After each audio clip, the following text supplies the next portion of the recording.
Do a bit. Maybe like one quest of this game.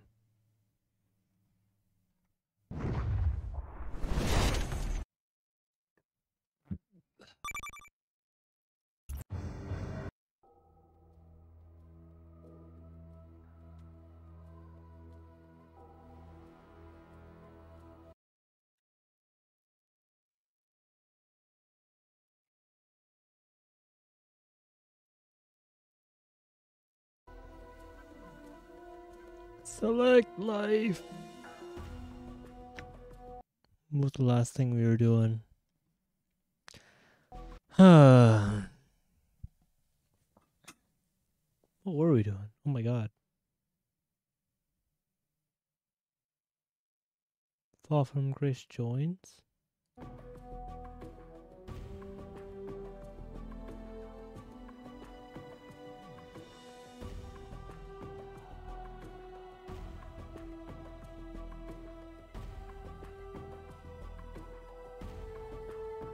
What is this? Quick save. All right.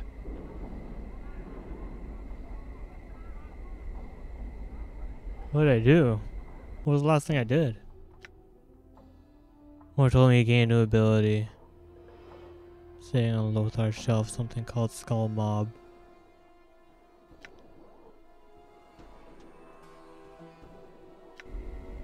Can I just hey, go to my freaking thing? Let me look at a recap.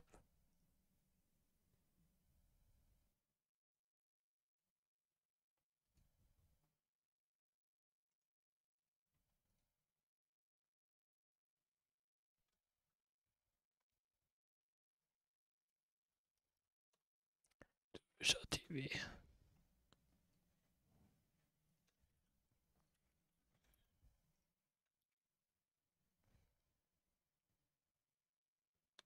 Video. When was the last time I played Planescape?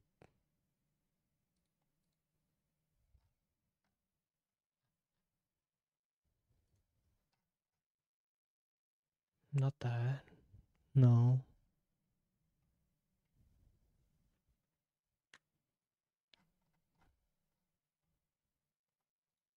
Updating that journal. I already checked out this VOD.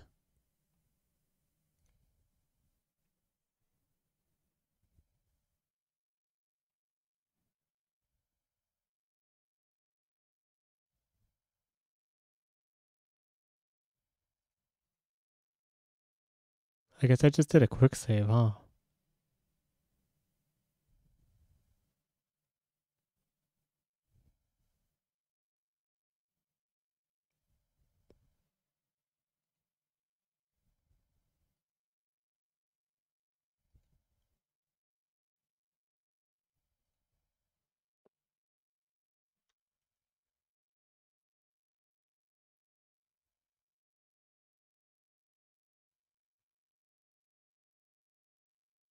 Where do we go back to the buried village?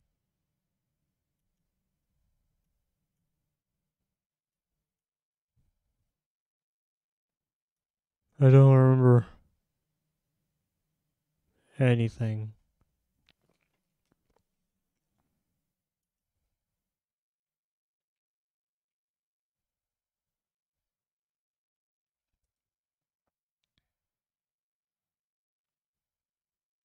I saved on top of it.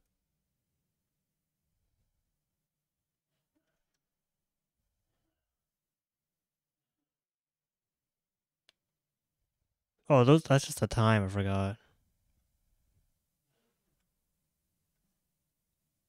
That doesn't mean anything. Okay.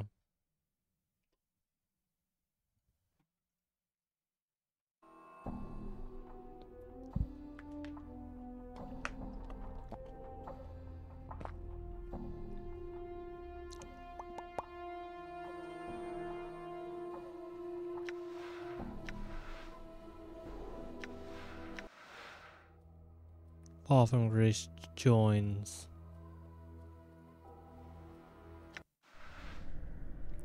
What the heck? What were we doing? What was I doing?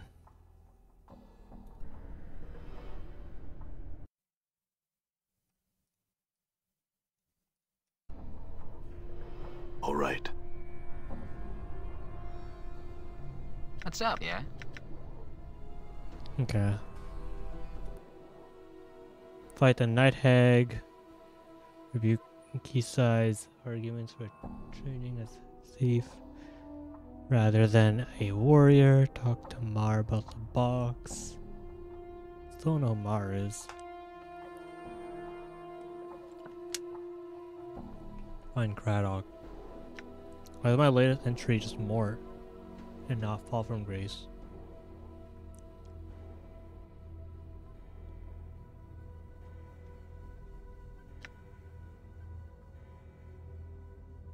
Discover the weakness of the Silent King from Menya's 1. Menya's 1 had asked me to discover the strengths and weakness of the Silent King. Oh, okay. Decanter of Endless Water. Find a way to help Ingress. Return to Dolora, the keys to her heart.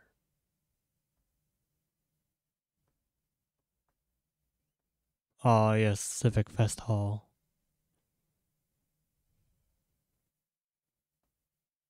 Find a way to erase. Man named Merryman has asked that I find a way to remove his memories. One has to love the irony of it all. In any case, he just suggested water from the river Styx. For the task, though, I'm not certain where I would find some. Find the source of the Pharaoh's bodies for Emoric. All right.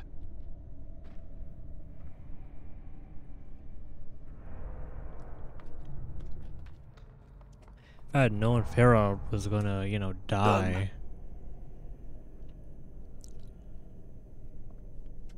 What do you have? Yes?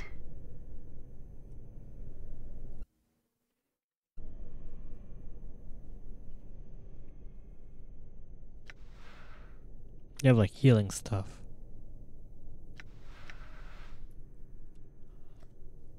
Very well. Okay.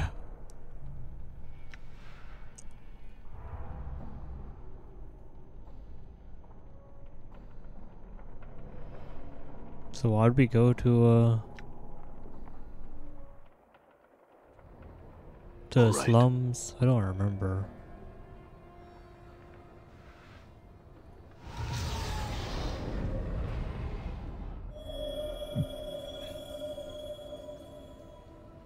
Oh, I think we wanted to talk to the Rat King.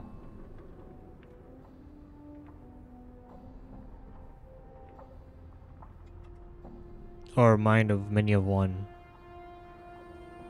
I'll still just call it Rat King anyways. That's all it is.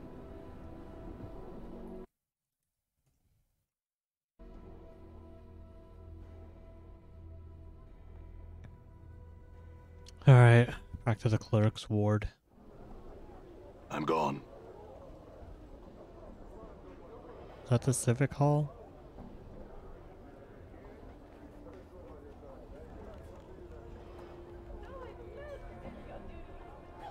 I think that's a Civic Hall. Fest Hall. Done. Yeah, okay.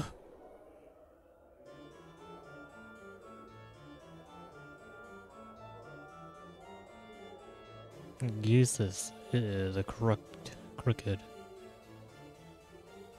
Sensei. The person turns and gives you a slightly annoyed glance. I was listening to a lecture, sir. I trust you'll be so kind as to leave me in peace while I do so farewell.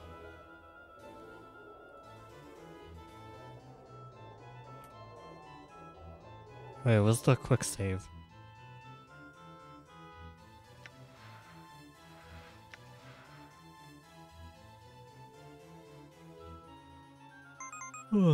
I haven't seen someone play this badly since my little brother tried to beat Mario Kart.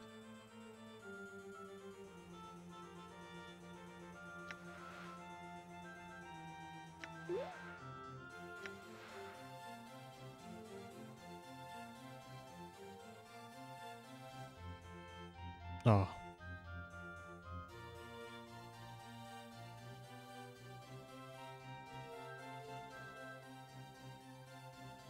queue. Quick load.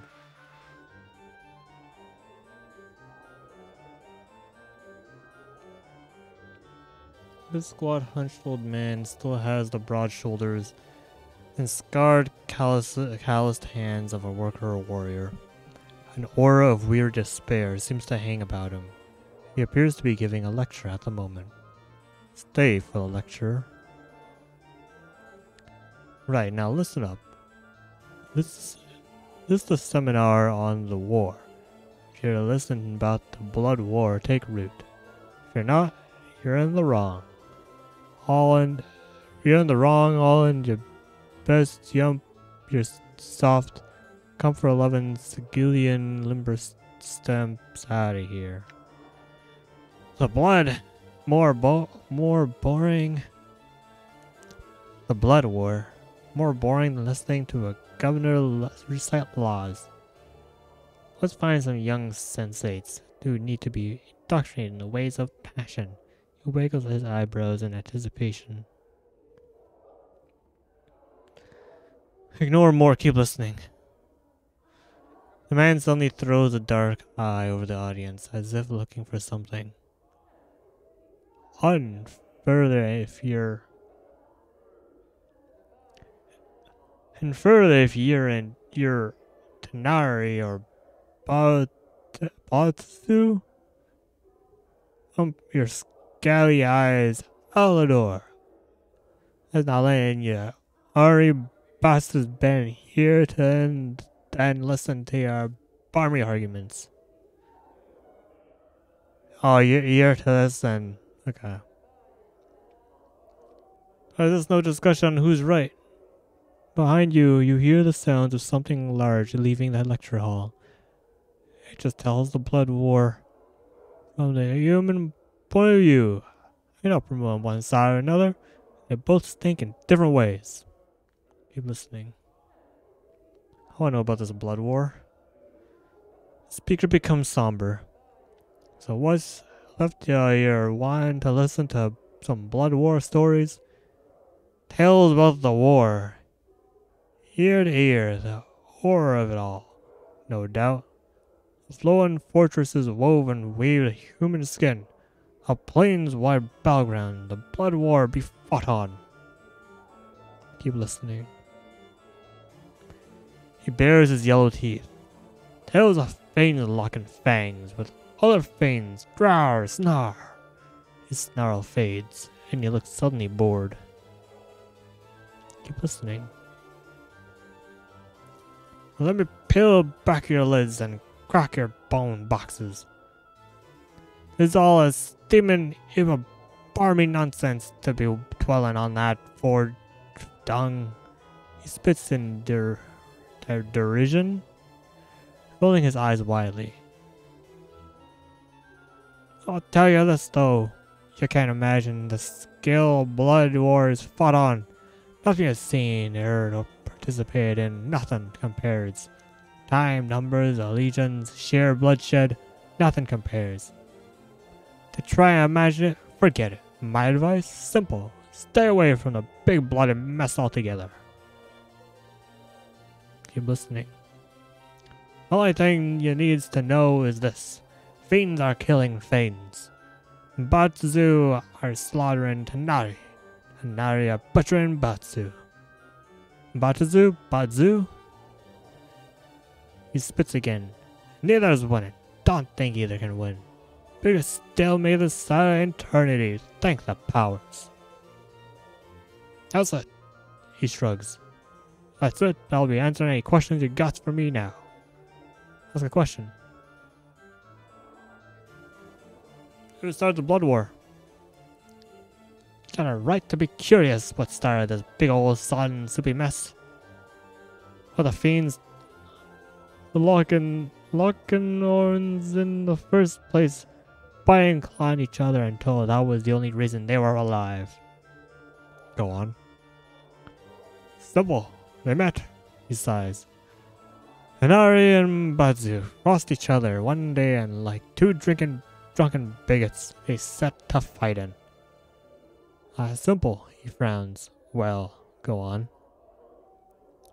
Now pike that. Imagine two drunken priests who believe each knows the only way to live.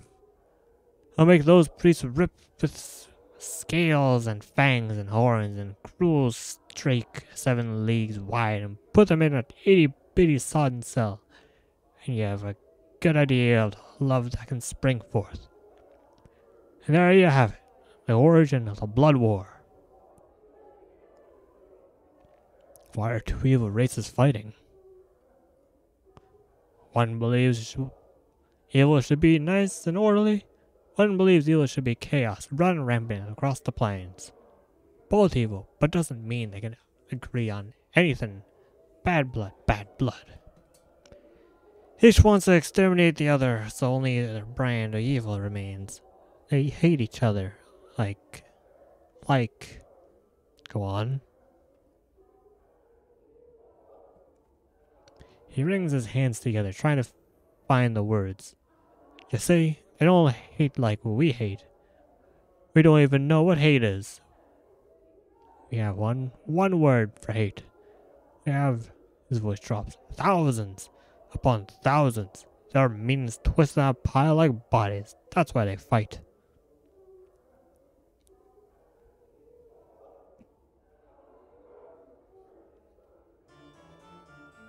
Where was the Blood War fought? Plenty of places, usually the lower plains, anywhere along the river Styx, the 9 layers of Bator, the 4 furnaces of Gehenna, the grey waste cold red Cassari, the prison plain, and the piken near endless well of evil, that's the abyss. Some other grey waste sounds familiar to you. Oh, some other grey waste sounds familiar to you. We talk about the grey waste. Also called the glooms. He shrugs and then shivers as if by reflex. Grey in every sense of the word. Colors burn your eyes there, they shout. Are too loud and your dreams are pulled to the surface and poured on the ground, lost forever. Only the night hags rule there. The grey ladies of the waste. Night hags in the gloom area.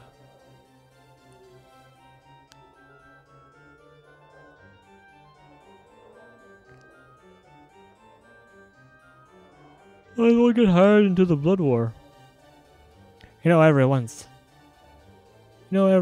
a when some leather-headed jerk comes around asking about a job in the Blood War, they want some jink. They want a quick stint and then they get along with their lives. Mayhap I was one of these letterheads. Mayhap I was a sellsword. And here there was a little jink to be made in the war. Got me interested. Go on. Taught me a lesson, they did. We're like ants, running around the heels of dancing sod pike gods. I saw big men who claimed to be big soldiers. He shakes his head. Paper soldiers. Where's a furnace for them? Makes them wake up or burn. So how'd you survive the Blood War? The man's face darkens. Hey! Well, that's the one thing I won't speak of. Cutter? Suffice to say, a man does what he's to do to escape the war. So he ran away.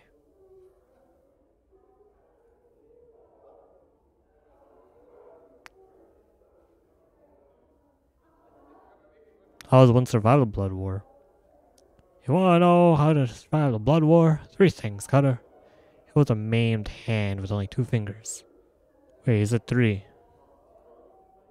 First off, you stay the pike out of it. Secondly, keep yourself piking nails you out. And lastly, you stay the bloody piking sod out of it. Go on. If any part of the war rolls your way, let your imagination give your bum a kick. A kick and run as fast as you can. If you can't run, then lies. Stay still and pray it passes you by. Pause for a moment. Except there's no place it don't touch and there's almost nowhere you can run to get away from it all. If there's nowhere to run, why aren't there fiends fighting in Sigil? Ah, now Cutter, look. They have fought here a few times. Sometimes we get a little spillover from the blood war. Our Lady of Pain, bless her steel-ridden heart, puts out the fires. Go on.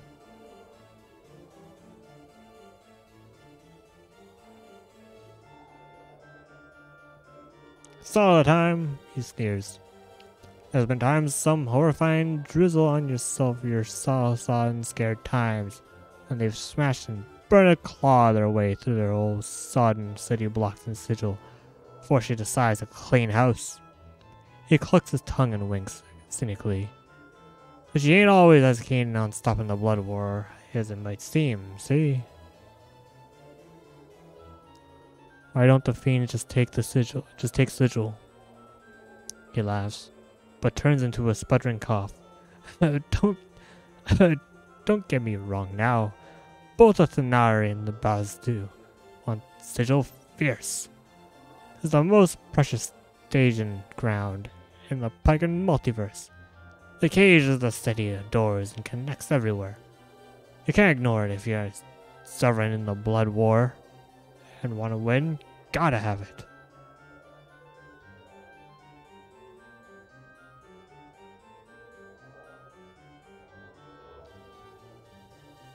Your mind coughs again.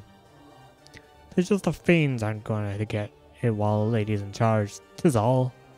She's tough as nails. Your blades will cut your... She's tough as nails. Her blades will cut you deeper than any fiend's fang. And the knots the fiends stem like you wouldn't believe.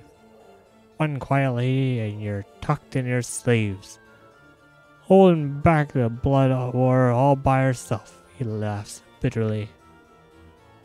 That's basically it. They don't want to take over freaking Sigil because Lady of Pain. I don't find it hard to believe that a woman can stop blood war. But fiends are still allowed in Sigil. Oh, damnably certain. They can't brawl in the streets too much. So as neutral ground, Sigil allows them to traffic their bone boxes without trying to murder each other. Sometimes they'll chat it up with each other there. The peace don't stay that way for long, though.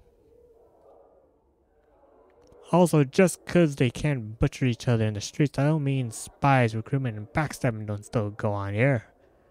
If our battles with lies and words burk, sometimes 'tis all the bluster and the blather.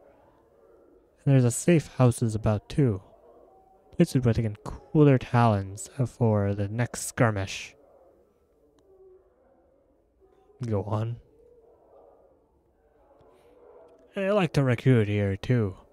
Looking for boys fresh off the plains with a little greed in their hearts that they can make part of their glorious army. He stops speaking to peer closely at you. Mayhap they recruited you once, eh, Cutter? You look like you tasted the war. Perhaps. The war leaves a scar on you, Cutter. You know. And you know you never want to go back. Your temples begin to throb painfully as you consider the man's words. A memory begins to surface. Try and recall the memory. The lecture hall begins to fade from view as terrible visions begin to seep in the base of your mind. Visions of a place where seasons are like nothing you've ever felt, or heard, or tried to shut out. A place where prayers go unheard, falling like stones to the earth. Vein-colored lightning flashes across things like that were once sky, now boil beneath your feet and scream when you brush against them. Continue the memory. You run at the head of a large band of men, passing through dark canyons where the walls quiver mostly and beat like a heart, wearing only your own blood as clothing. At last, you stand in a place where the ashen gray terrain slithers like a mass of snakes. coiling around your ankles and whispering your evil to the earth. You march endlessly silently through this colorless land, where fatigue seems to live and hunt you like a shade over the wastes, whipping you with despair. Continue the memory. In time, you and the ragged man who follow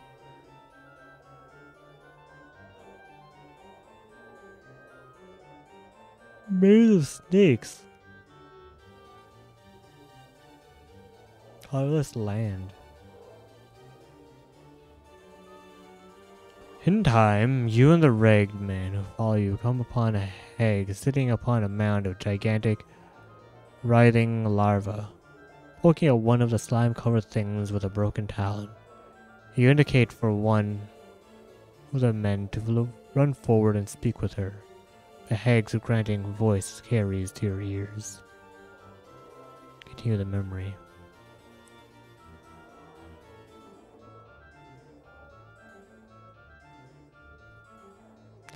I would speak with him, she said, and cackled. Her eyes gleam as she points you out to the man. The handsome one that leads your ragged column. I would speak with him, and that is all you can recall. God, you're feeling all right there. Yes, I'm fine. So do the fiends recruit often? He nods grimly. You can be sure of that. Sigil's the best source of fodder in the plains. Beats milking planets of their prime inhabitants to much work. So any more advice on surviving the war? Whatever you does, don't talk about the blood war with any fiend, or any devo or archon, for that matter. Just don't talk about it, period. You never know who in the hills you're really chatting with. And all that might get touchy on your brain or it's a reason for living. Anything else? He nods. Don't go through any portal unless you're fucking sure you know where it goes. We haven't heard tales of clueless planewalkers step into a portal and end up smack dab in the middle of a blood war skirmish. Know why you haven't heard of them? Because those sods are dead. Dead. Anything else? Whoever you does, never sign on for a tour of duty. No matter how much jank they flash in your mug, certain death and signing on for a tour in the blood war are the same thing, Cutter. Why is that?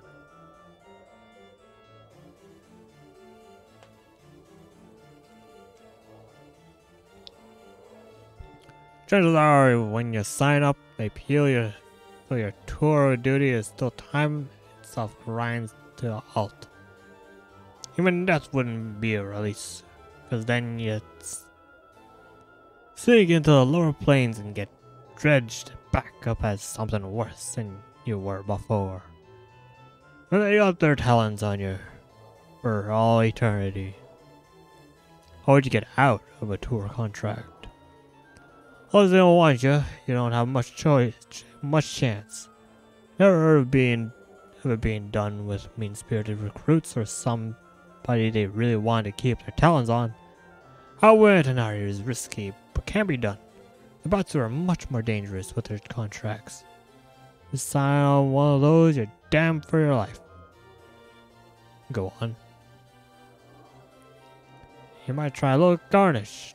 Try and daub them, and they might let us make a run for it. Or where would you go?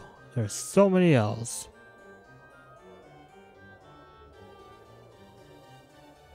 And dying in the blood war would be an especially bad thing. If you were evil, sure. If you were good, go to another plane to spend your afterlife. But you'd still be a debtor. Now for me, I still got a lot of evil to wash from my soul. So if I died in the lower planes, they would have had me lock, stock, and barrel.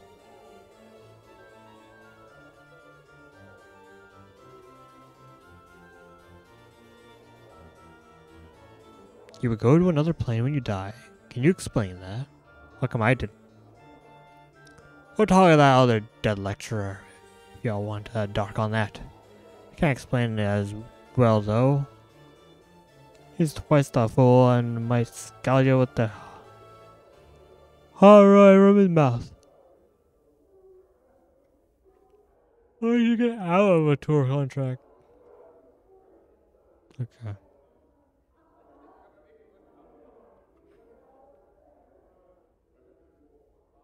So tales, no tales of the Blood War.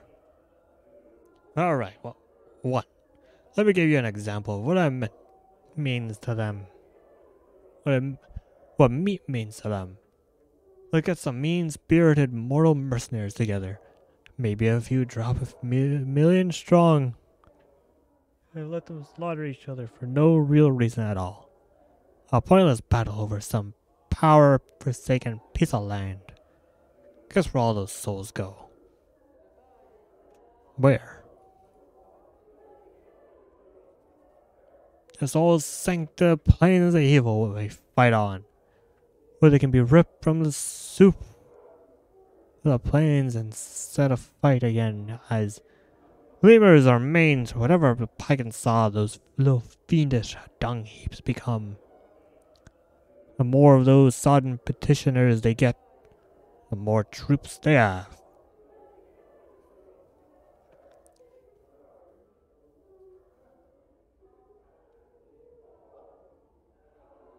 Alright, that's really it.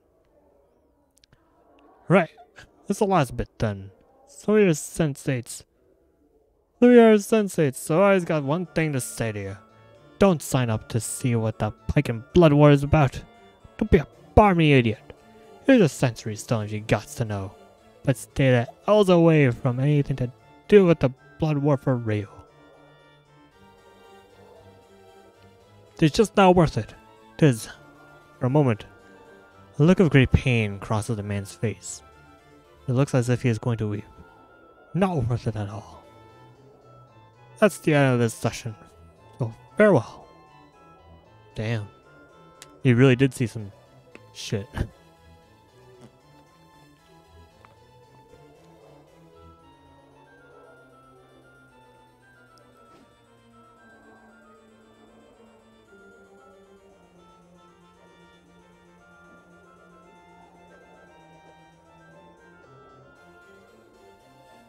Warrior in training.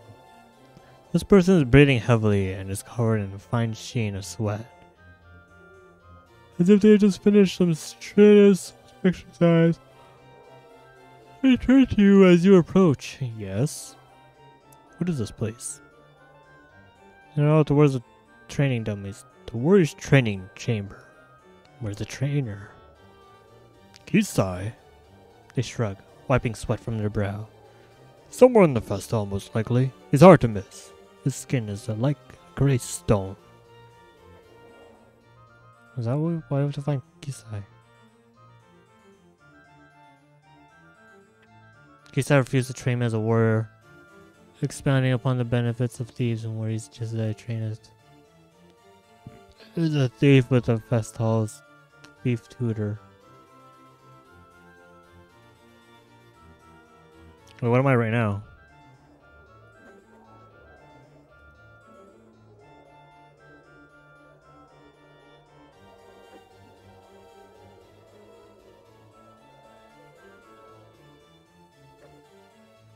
Fighter.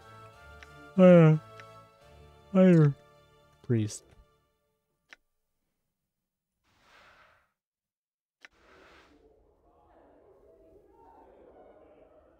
Damn.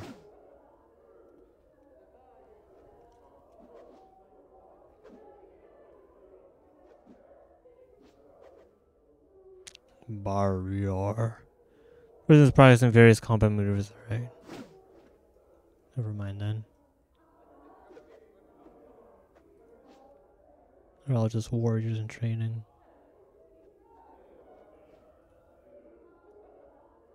Thief in training.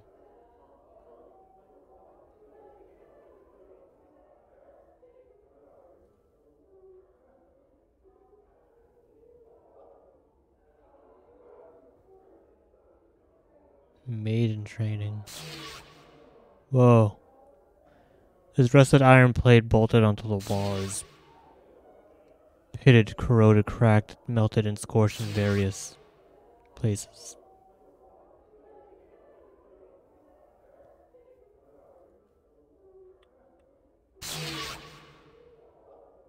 Oh, maiden training. Where's the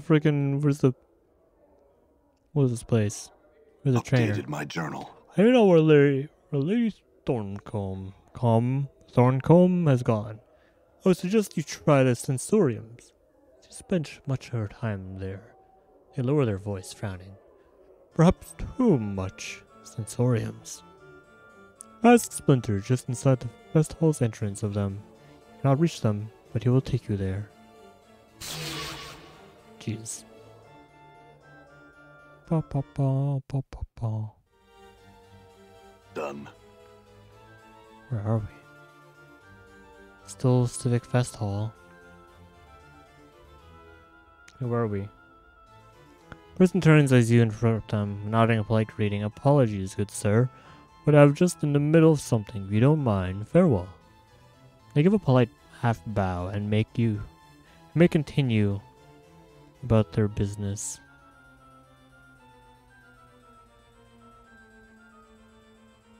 Unfulfilled desire. The woman before you is incredibly attractive, with some intangible aura about what makes you want to speak to her. As you step up to her, she glances at you coyly, then she gives you a knowing smile. Greetings.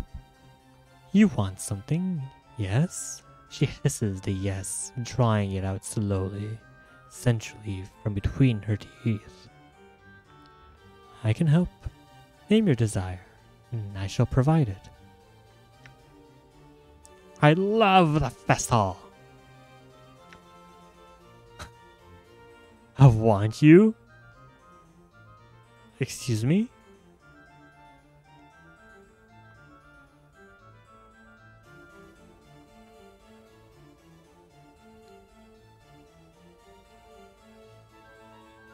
I want weapons of power.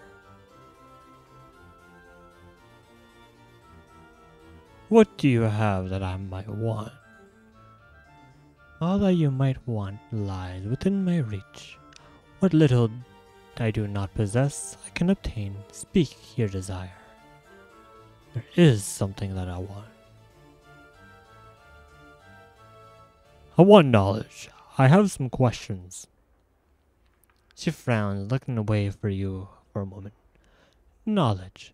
Such a thing I do not seek to deal in. Surely you have some other want, some other need you can speak to me of?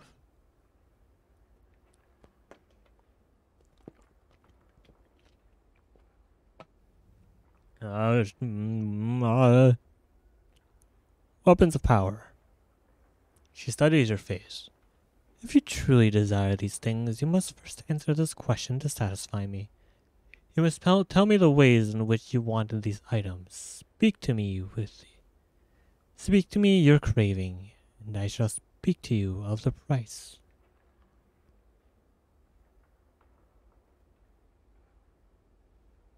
Describe the way in which you want them. As you speak, her smile fades, and she leans forward attentively, her eyes ravaging your features as you speak. Her presence compels you to speak more than you normally would, and after a few moments her eyes flutter close as she gives a sharp intake of breath. Suddenly your desire begins to wane. Your want slowly drains out of you, leaving only a cold emptiness in its wake. She opens her eyes again as you stop speaking. What is wrong, traveler? Do you no longer want these things? No, I mean yes. What have you done to me? She seems perplexed. Whatever do you mean? Despite her innocent demeanor, you're certain something unnatural has occurred. She has somehow siphoned off some part of your desire, stolen it away for some ghastly collection of wants, or perhaps to feed upon. Had you finished speaking of your desire, you're certain it would have been lost forever to you. Come now, if there's something else you want, tell me of it. What? What did she do? What did she do? What did she do? I best not. Farewell. What did she do?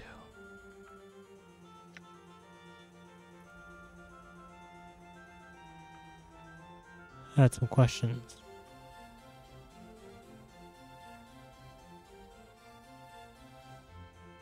I don't like that. I'm gone.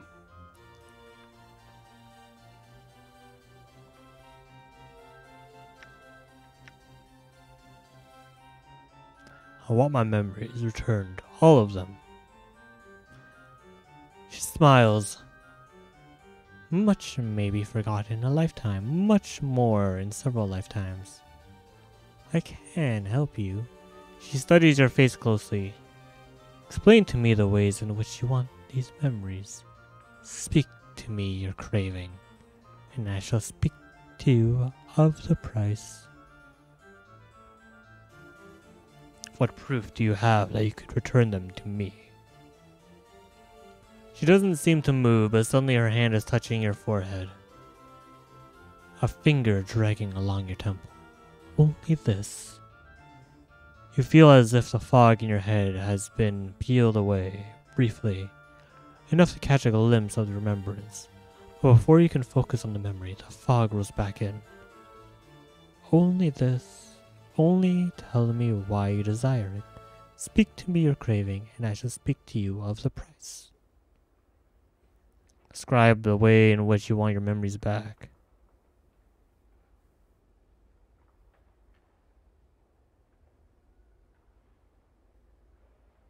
What have you done to me?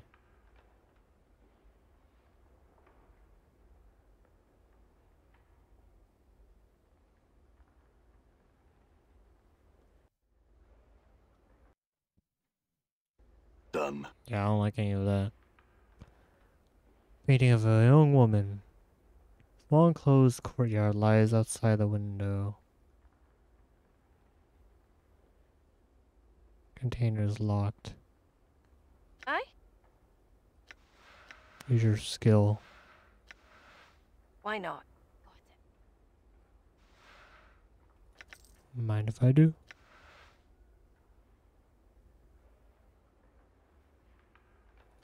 Done.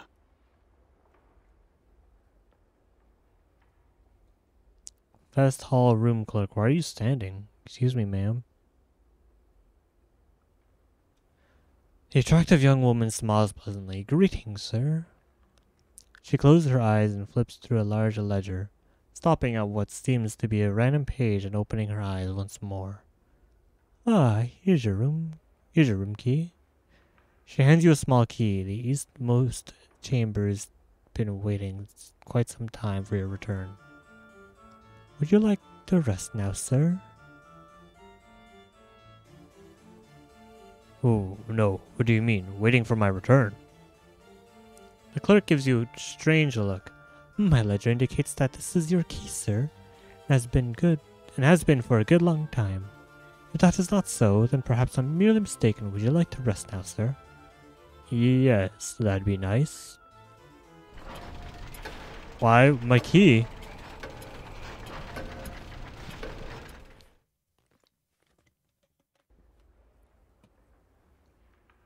Huh. We did rest.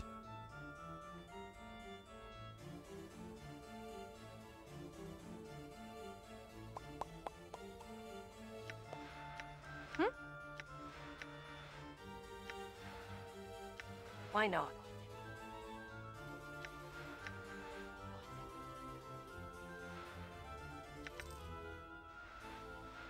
Hell yeah. Oh. Who's carrying the drunk? Who's carrying... What the hell are those?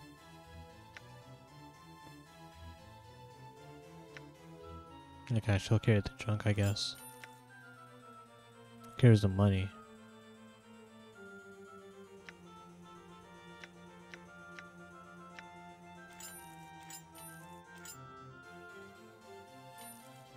Clip copper piece. Wait, what? Copper piece has been clipped. Special minor copper blessing. +1 to luck. Temporary. Okay.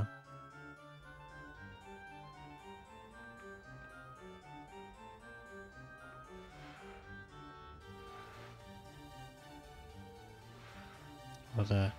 Anything on that? Handkerchief.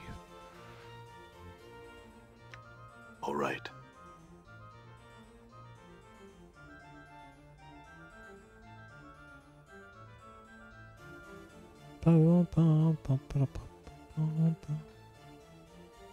Whose room is this? You can see a small enclosed patio through these glass doors. Door is locked.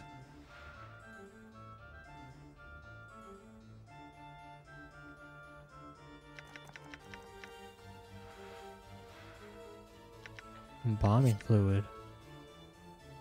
Needle and thread, yeah. Whoa! Yes. Very well. That's stealing?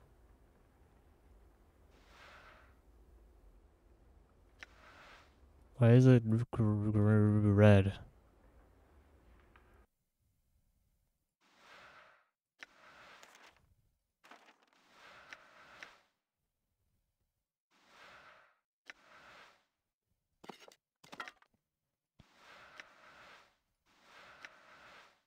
So you're a mage. I'm No, listening. no, you're a priest, aren't you? You're a priest. Endure, your will be done.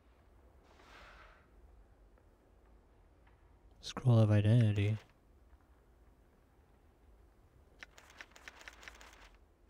Yeah, it was free stuff. Don't mind if I do. All right. Ready. I hear your words. Scroll of identity we already have.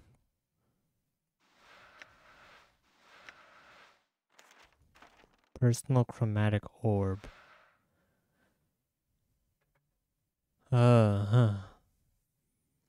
This summons a large magical orb of color which can be hurled at a target using the caster's normal attack +3. Normal attack roll +3. The color of the orb changes depending on the caster level.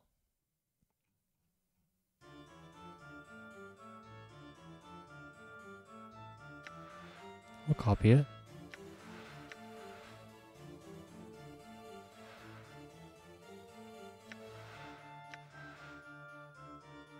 Scroll of Fiends.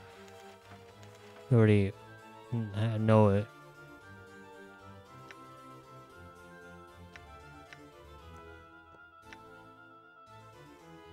Severed arm.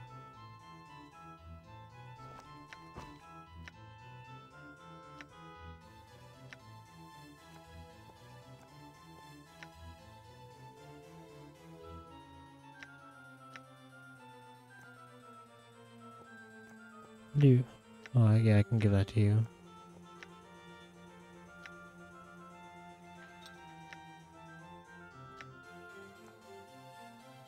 Do you have any claw? That's a claw charm. No, it's still.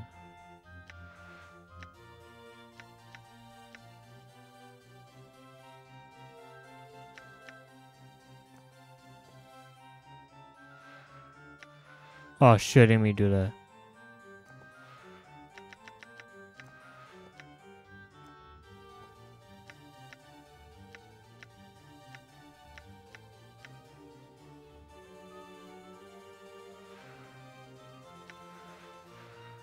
+4 to armor class.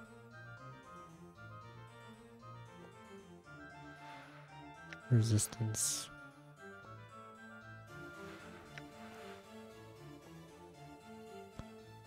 Infinite recall, Adder's Tear.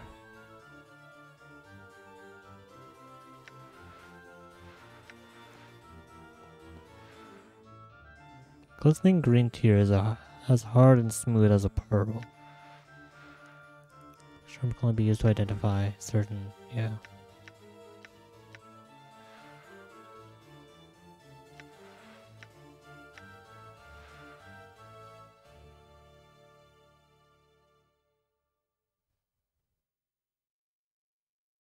Permanent +1 into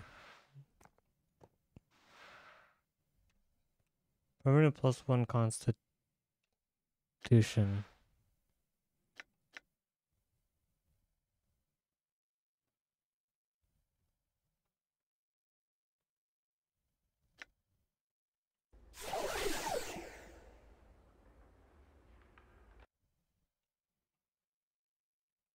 What's everyone's constitution at? That's just health, right?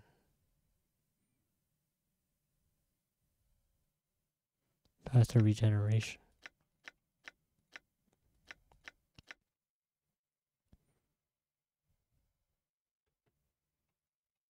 Oh, nothing on health.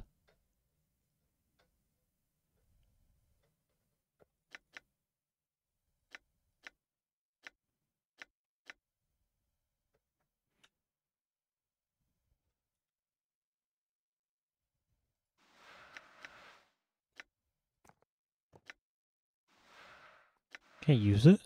How do you use it? Oh, usable by only lawful good characters. Am I lawful good? Neutral good. Chaotic good. Lawful neutral. Chaotic neutral. Lawful neutral. He's lawful neutral, yeah. And I am chaotic good? No, neutral good. I'm here. I'm here. Right. What you got? Dodecahedron. Why? This heavy dodecahedron about the size of both your fists balled together seems inexplicably familiar to you. Its texture is cold and smooth, but whether it's a metal or stone, you cannot tell. A certain, almost intangible tension runs over the object as if it were ready to spring into the air at any moment. Scroll of fire and ice. I will hear you. Your will be done. Aye, might as well. Balance. Your will be done.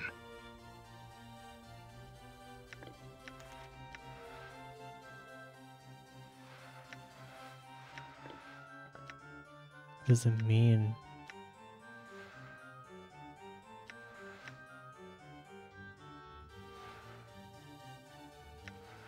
Can you learn it? No.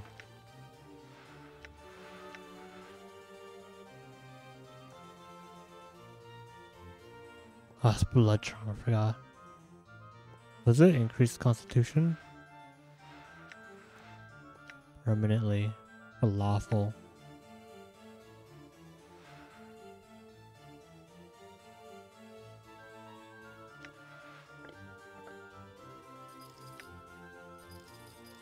Yeah, you get all the keys.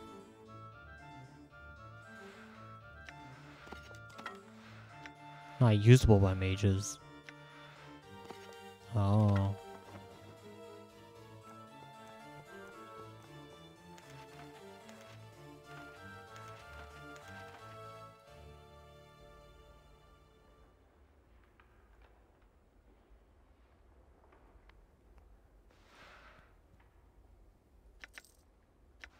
That was money.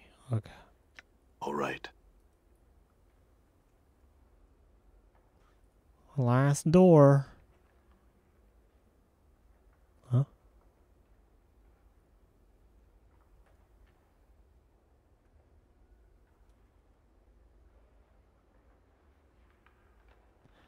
This person seems moderately surprised to see you. How odd. Without certain we had locked the door.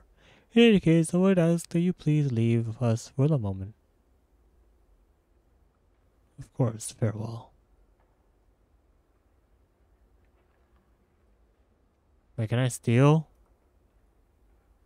I don't What do remember. you want to know? Why not?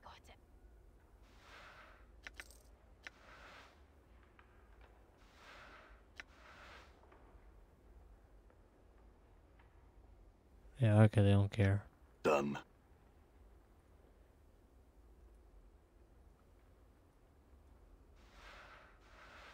You don't have anything.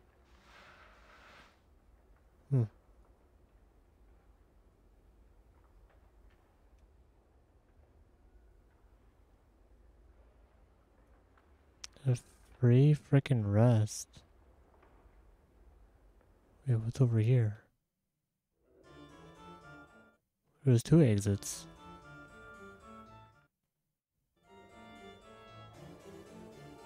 Oh, they both lead to the same Done. spot. Merriman.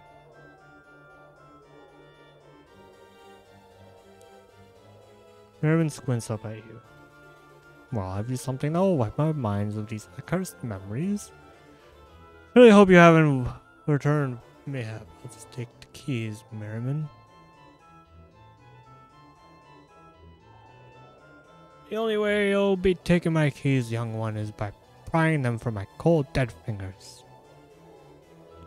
Granted, so are these literally the keys to her heart. To return the key to her. Cruel and bitter old man who seems he can get something out of you. Alright.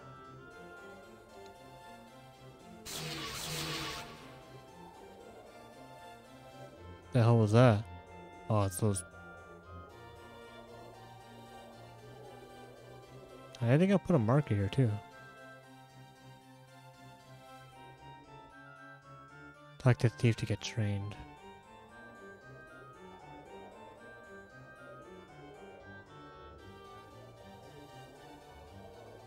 Wait, hold on. I just talked to thief?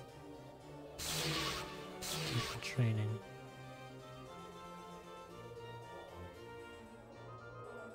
What is this place? Where's the train? Updated my journal.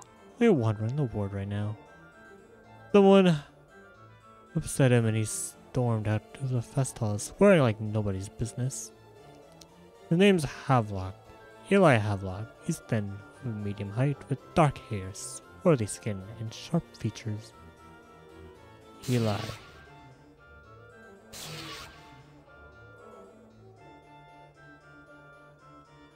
Death's Advocate.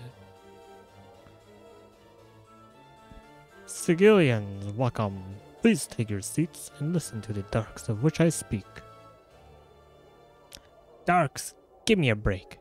We're really not going to listen to this rattle trap, are we? Come on, let's go find some sensate chits that have never had the pleasurous sensation of tasting the fiery passion of a skull's lips.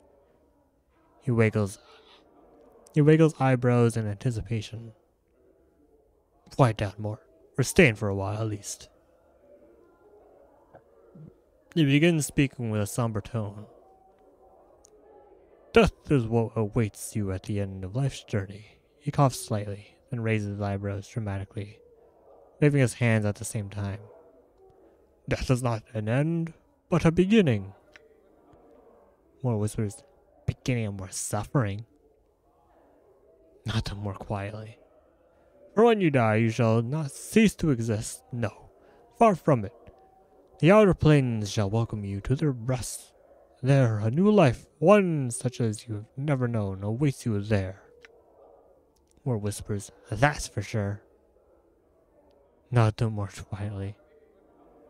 You shall cast away that tattered cloak of this life, and become one of the faithful, a petitioner. As a petitioner of this outer plane, your life's journey shall truly begin. If you have a goodly sort of gentleman, steadfast in charity and goodwill toward your fellow bloods, perhaps the light blanketed slopes of Mount Celestial shall house you when you die. Your spirit shall pass on to this place, dwelling as a petitioner in the beauty of golden mornings, soft sunlight that caresses. He sighs dreamily. More whispers. An eternal boredom. Not more quietly. Perhaps you'll live your life to betray others and get ahead, giving lies behind instead of truths, backstabbing others, all to accomplish your own goals. Cold blood red Cersei is a plane where all turncoats fall when they pass on. Shall be the cage that imprisons you. As a petitioner of this plane, shall live a life of treachery and treacheries, of lies and lying, knowing a life without trust. More whispers. Just like we know where we both are going to end up when we die. Not the more quietly. He hunches over, his eyes dart back and forth. And perhaps you have lived a life of bloodthirsty evil, contemptuous of your fellow man, laying others low, and doing as you please without a care of who or what you hurt. Then it is perhaps one of the lower planes of Bator, or the chaotic swirling layers of the abyss, that shall welcome you, evil to the core, of the spirits that come to this plane, and most are doomed to mindless cruelty and suffering, or servitude in the dreaded. He whispers dramatically, blood war. Mord whispers, and that's if you're lucky. Not more quietly. No matter where you go, know this. You shall be embarking on a new life, my Sigillians.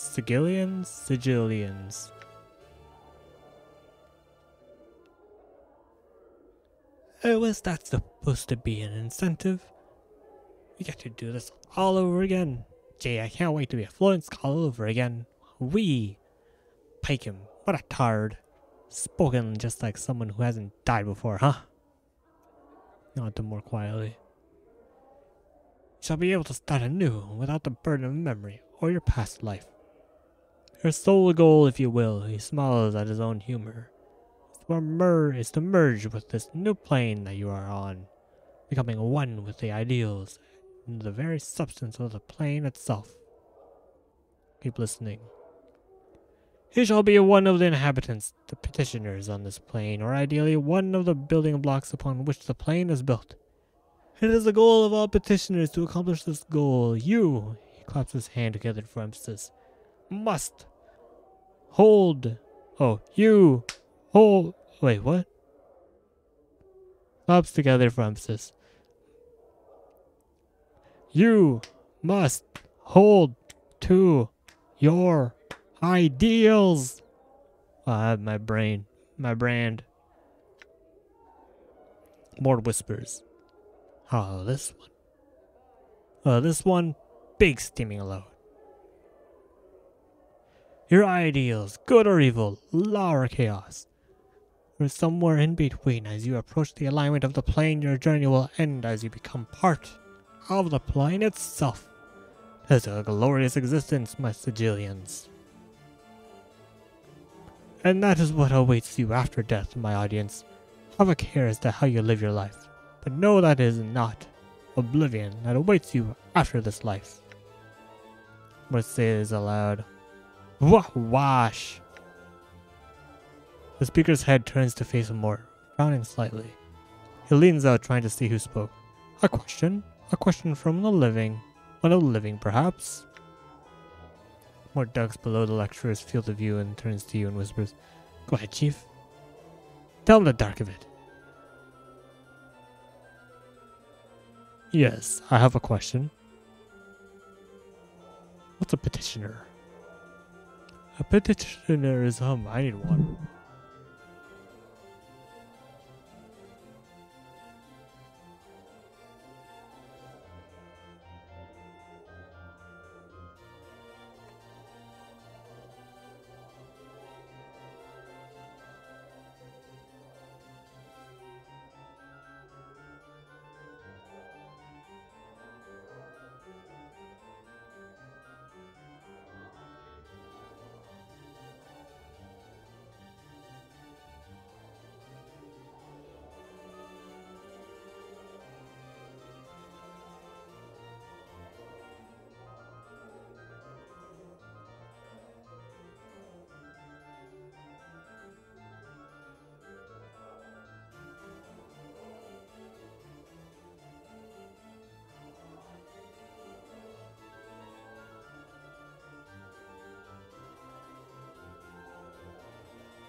A petitioner is what you become when you arrive on this new plane after you have died.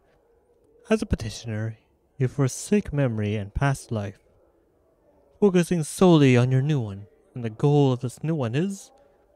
He waits for a response from you with a smile.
As a petitioner, you forsake memory and past life, focusing solely on your new one.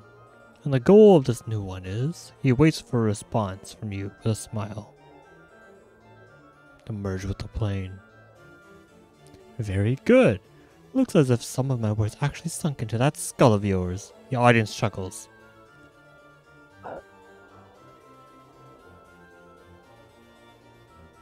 I had another question. He indicates for you to continue.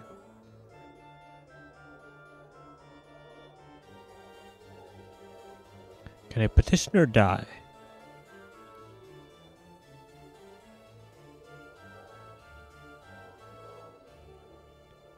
He looks slightly uncomfortable with this. Well, yes. How? He looks a little more uncomfortable. Well, through any of the normal means, really. Great. Another death. Sign me up. There's laughter from the audience. The speaker looks angry. What happens when we die? When they die? He looks a little more uncomfortable. Oh, well, you merge with the plane. What if the petitioner dies on a plane other than their own home plane? He looks very uncomfortable. Well, then, that's the end of life there. But no petitioner wants to leave their home plane, friend. He looks around, realizing he is in a trap. To do so would, oblivion should they die, really. I had another question. Why do petitioners lose their memories? He raised an eyebrow. Many pardons, what? I said, why do petitioners lose their memories when they die? He looks uncomfortable. Well, you know, who wishes to be burdened with such as memories? The audience murmurs.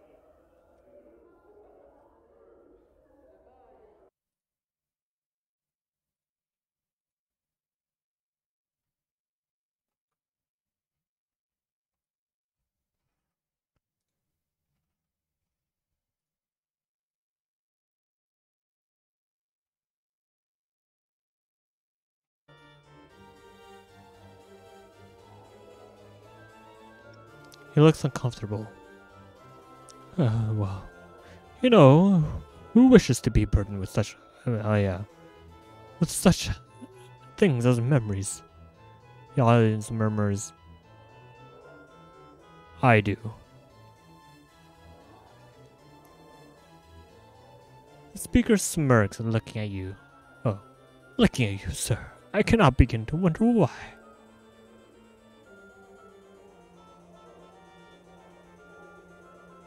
So why do they lose their memories? He frowns, begins to say something, then stops. After a moment he continues, choosing his words carefully. I imagine that is because you must start afresh. Your petitioner's soul, pure when you arrive on your new plane. That's no answer.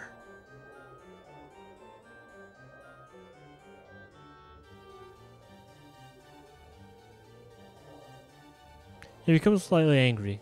Do you have a better answer, my friend? Perhaps one you can share. The audience turns to face you. I don't remember where or when, but I seem to recall having heard that memories drift on the astral plane as memory cores. The speaker turns to face the audience member. Well, perhaps he is. Well then, the question becomes, is a lifetime of memories more important than living life again?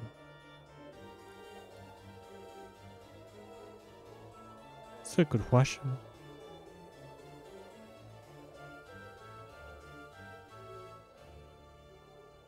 Oh, wrong button. Yes. He says angrily, then it's simple enough. Don't die, friend. The audience chuckles. What determines which plane you go when you die? Your alignment, of course. Good people are destined for the upper planes, and bad people are cast into the lower planes. He rolls his eyes, clasping his hand to his heart dramatically. May the powers have mercy on their souls. Where do neutral people go? He raises an eyebrow. An excellent question. Excellent. He turns to the audience, raising a finger. The answer is this. A spirit that has lived a life of complete neutrality, with no leanings toward good or evil, becomes a petitioner on the outlands. The lands that encircle Sigil, they are destined for no plane except the land that lies right outside our sky, and of which the spire is a part of.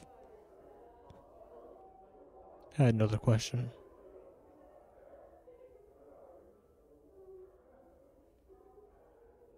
What if someone can't die? He laughs. Nonsense. Everyone dies.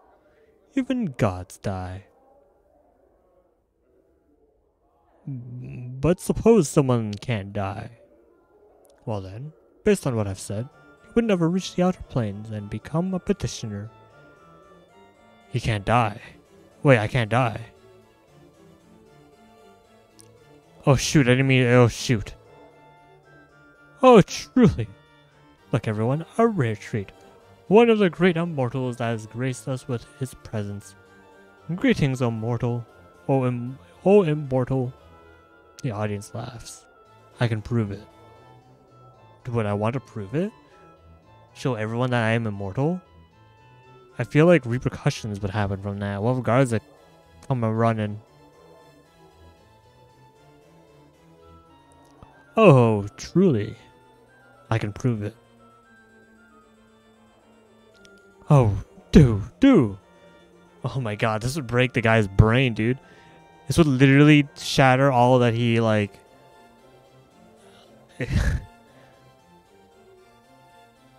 There is more laughter from the audience. What sport? Take heed, my audience. I think we shall have a rare display of my lecture today. Come up here, O immortal, and we shall see who is right and who is dead. His whole thing will just shatter. Everything he learned up to this point, gone. Alright, here we go. Kill yourself, then get back up. The speaker turns white at this, taking a step back. By the powers. I think it's only fair that you prove your point now. The audience watches in morbid fascination. Well now. Go on. Die. Here. Now. Prove your words to be true. Embrace your life as a petitioner. He gulps. Now? He offers weakly. I must confess, I'm not quite ready to depart this life just yet.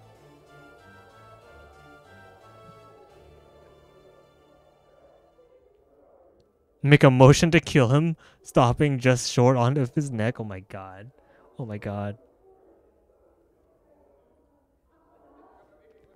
The speaker flinches, clasping his eyes shut and screeching. You hear a drizzling sound as he swallows himself. Oh my god, that's so mean. Why am I doing this? It's funny though. So this great new life on the outer planes may not be all it's supposed to be. The speaker is aware of his hypocrisy, but is afraid of the alternative. Perhaps not. He glances quickly at the audience. Well, certainly not now. As I thought. I had another question. What if someone can't die? Huh. Explain alignment to me.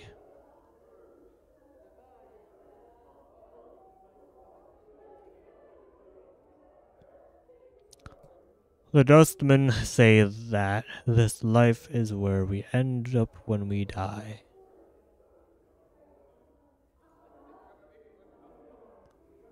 The speaker chuckles derisively. Some members of the audience chuckle as well.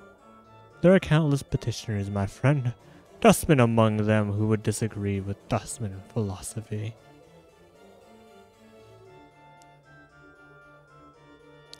Tell me about the Blood War. Have you not heard of this, O clueless one?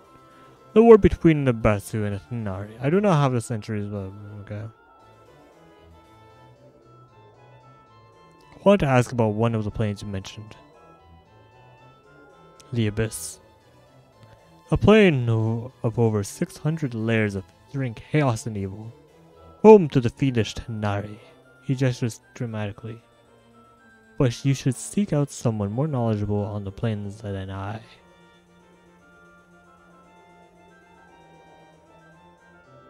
Bator.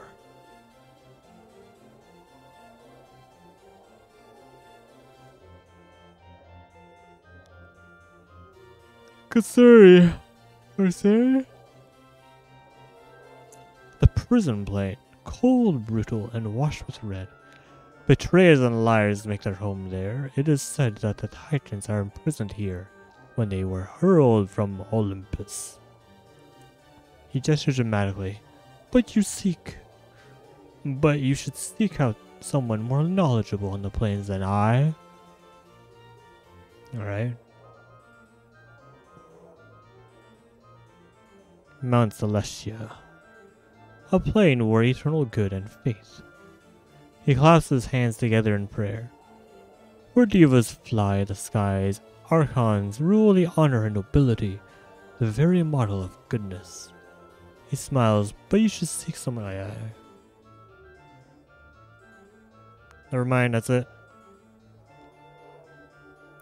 If there are no more questions, get ready to leave. He looks eager to wrap things up. I shall end this session. We shall continue the lecture here at the hall, so if you tell your friends, stop listening, leave. Someone in the audience shouts, "Sure!" So they can come see you mess your tunic again. Oh my god, right, I made him pee. Oh my god. The room fills with laughter. Yeah, I'm keeping that.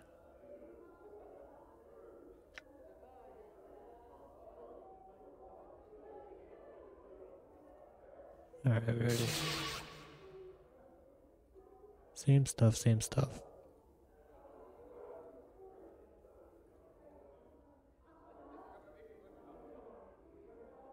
We go over here, huh? 3 planes aligned. Thin and sharp-featured. His yellow skin covered with tattoos, this man looks over the room and its inhabitants with cold black eyes. He appears to be giving a lecture. Stay for the lecture. I am known as 3 planes aligned. A Gethzera scholar. If you are here for my lecture, it begins in a few moments. Come on, Chief. We're really gonna stay for this? Yes. Just want to listen. He speaks in a very low, somber tone. Today I shall speak the power of alignment belief and how they shape the planes. First, I shall explain the concept of alignment. Alignment is a descriptor of one's belief and how one acts upon those beliefs. At their core, all creatures predominantly behave in one of the 3 ways: with good in their heart, with evil in their heart, or indifference or neutrality in their heart. They predominantly express each of these core behaviors in one of 3 different ways: in an ordered manner, in a chaotic manner, or in an indifferent, neutral manner. Thus, there are 9 core alignments that one is capable of. Interesting, you're talking about alignment in the game? The 9 alignments then are lawful good, neutral good, and chaotic good. Lawful neutral, true neutral, and chaotic neutral, and lawful evil. That's a thing? Is this spoken about in D&D?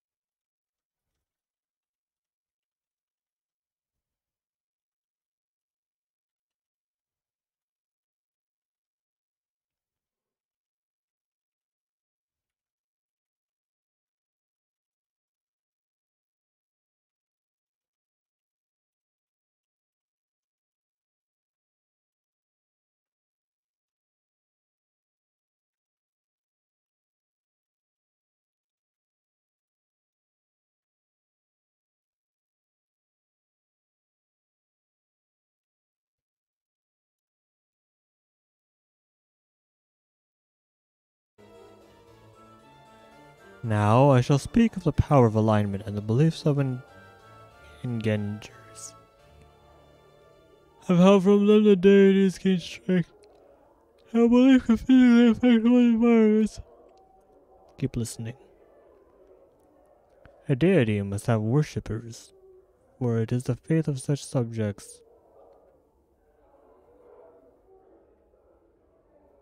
which gives them power. As converts are made and more come to believe in a god, the more power that god receives. Conversely, no one believes in a deity, it withers and dies, joining the corpses of other gods that float on that astral plane. It is thus possible to slay a deity by simply forgetting about them.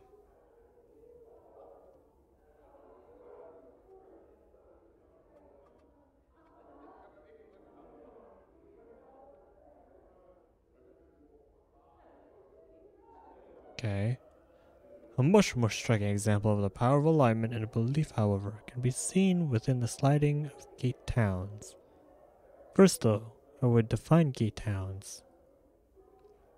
Gate towns are towns on the outlands, the largely neutral area which Sigil spins over the center of. They are called gate towns because they are built around a permanent gate or portal to one of the outer planes. Each of these outer planes has its own alignment. The abyss is chaotic and evil. Embattled is lawful and evil. Mechanus is lawful and neutral. Mount Celestial is lawful and good. The outlands again are true neutral, leaning to neither law or chaos. Sliding occurs when there is a high concentration of belief in an area of differing belief.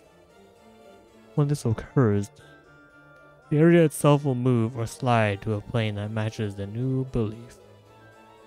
Keep listening.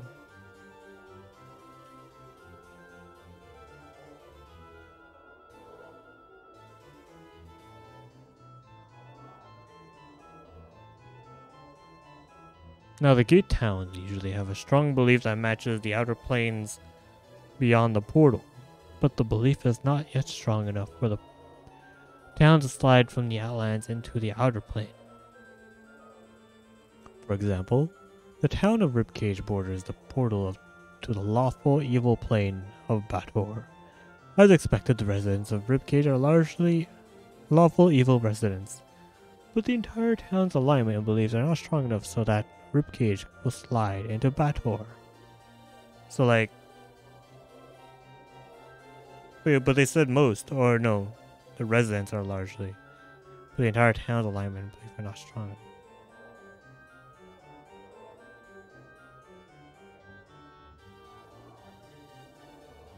But belief is not yet strong enough for the town to slide into it.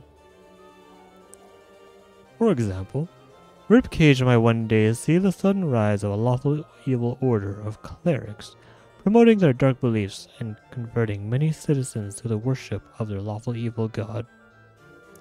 Were this to occur, there would be a good chance that the town would slide off the neutral outlands, becoming part of the lawful evil plane of Bator. Bator. The whole layers of planes may move this way. Thus, many wars are wars of belief and faith by necessity. They are the tools of which territory is obtained and held. This, then, is the power of alignment and belief to shape the planes.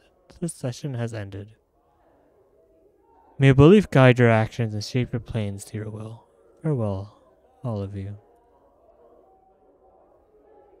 Wait, no questions? Save for the lecture. Alright.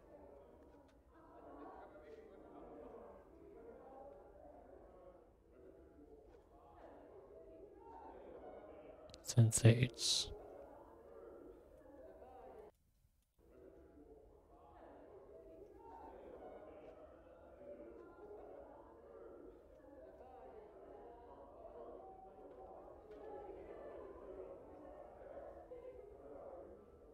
Kisai. Wait, who? Who am I supposed to talk to?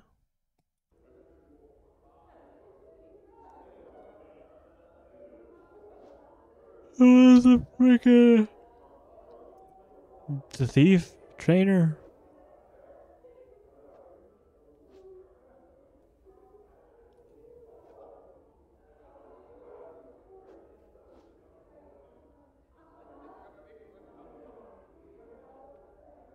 Eli Havelock.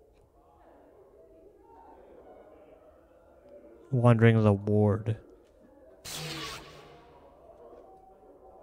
Eli? Eli Havelock. Planescaping. We planescaping. How you doing, BB-Mon?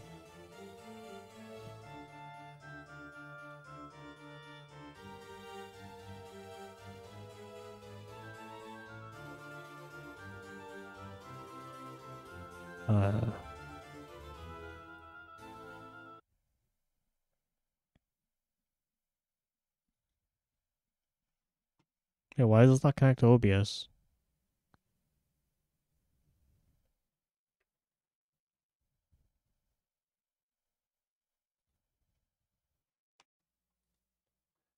The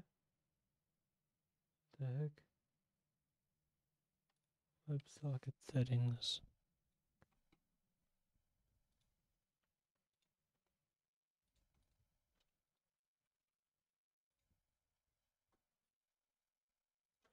Alright.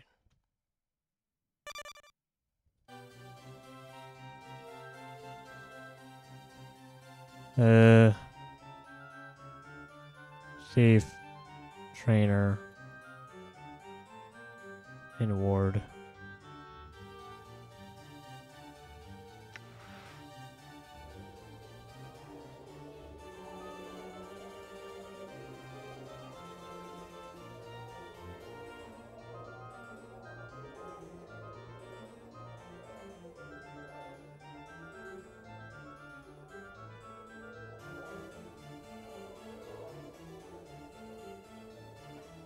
Alright, I'm ready to check out the Sensorium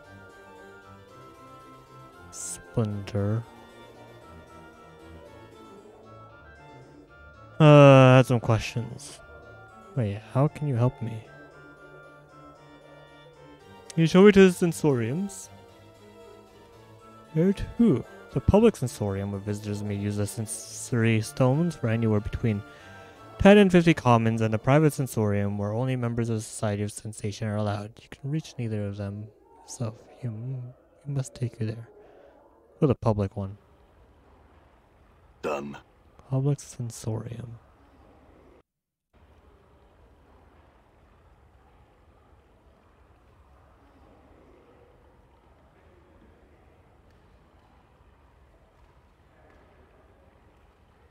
This unusual violet stone is securely fastened to the pedestal that it rests upon.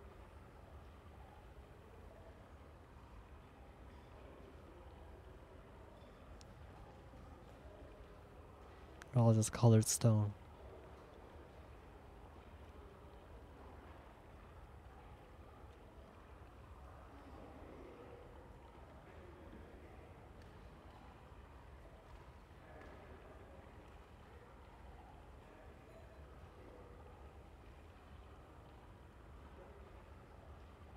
All the same? What about you?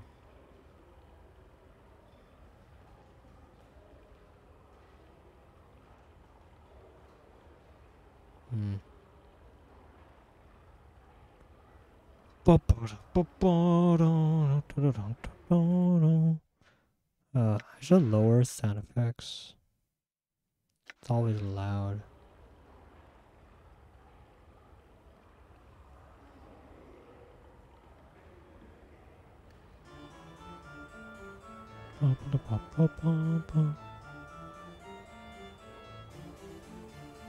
I'm gone. All the same, just to explore.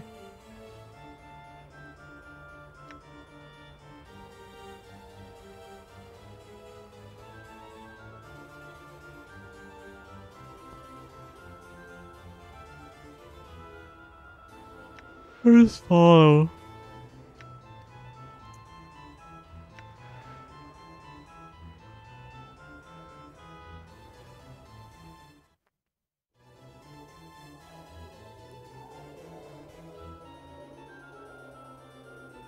Private.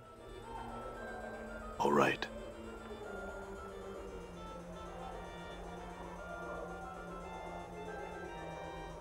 The inscription around the base of the sensory stone indicates that it holds experience. A week-long hunting trek across the forest of Arborea. Begin the sensation. You're standing in a circle of white tents deep in the woods somewhere.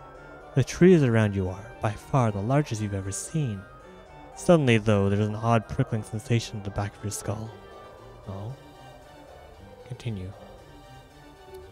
The surroundings melt into a color smear, and slowly resolve into what looks like the interior of a large gray sphere. Across from you stands a figure almost identical to yourself. His eyes flash in the half-darkness. A mad smile splits his features. I knew you would come. Who are you? Oh, don't you know? Didn't all those filthy, lying, thrice-be-damned journals tell you who I am? Those journals were so conveniently left for me when I awoke. Those journals that called me an incarnation. Ah, burn them all, I did. All that I found. So, you're one of my earlier incarnations. Wait, what? He crosses his arm and looks away.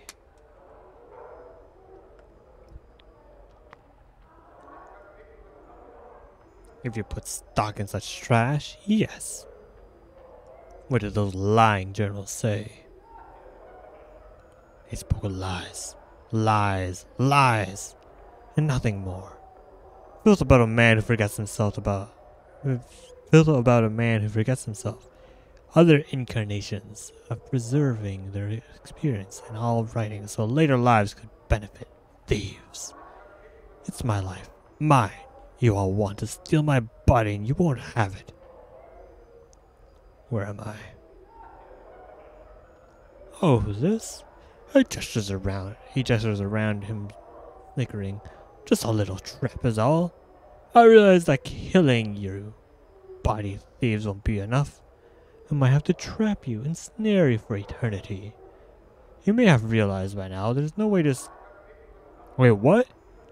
There's no way out of the sensory stone? Your mind is locked here.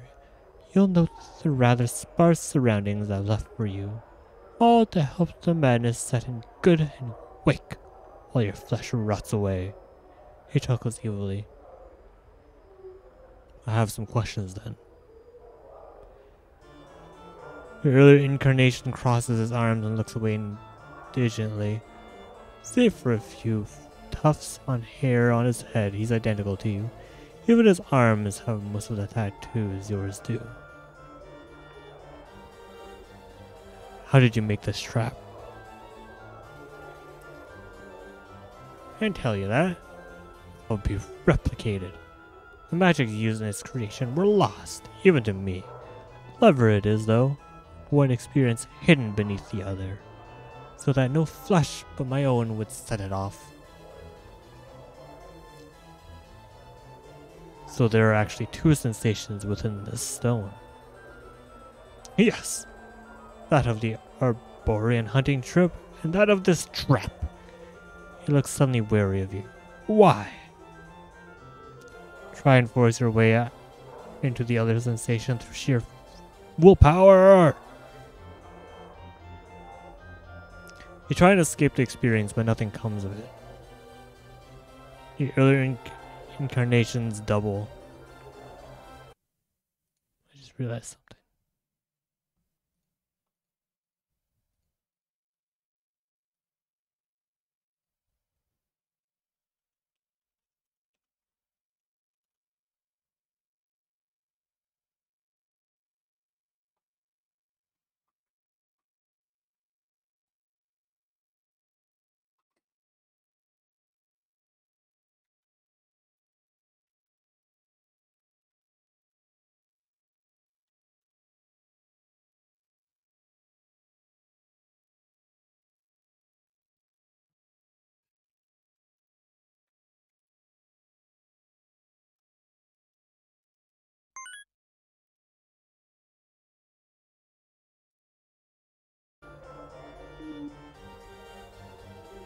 You try and escape the experience, but nothing comes out of it.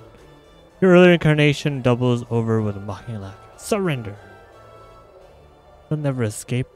You may as well lay down and fade away to nothing. Pog. Pog.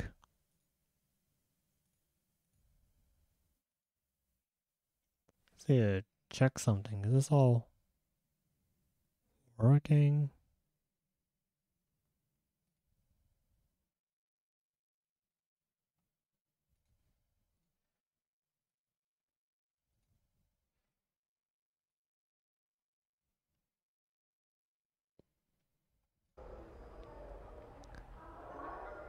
Trying to escape experience, but nothing out.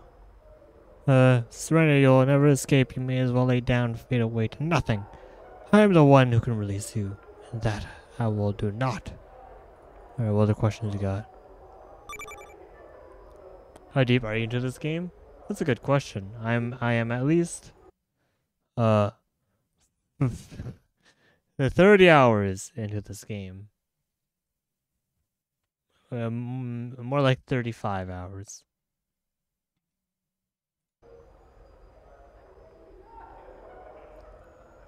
I don't think we're halfway. Maybe we're halfway, who knows? I don't think we're even halfway. We just unlocked like fast travel kinda. How did you make this trap? Oh, did you put those tattoos on? No. He looks distraught. That one incarnation that practical one did. I've tried to burn them off, but the skin regenerates with the tattoos still on them. I've tried to tear them off, stain them with acid. I hate them. But why? His eyes flicker uncomfortably. It is maddening to feel the eyes upon you, reading your body like a book. Read the tattoos. His eyes grow wild. Stop that! Stop reading me! Broily! Hope you're doing well. Hope you're having a wonderful day and or night.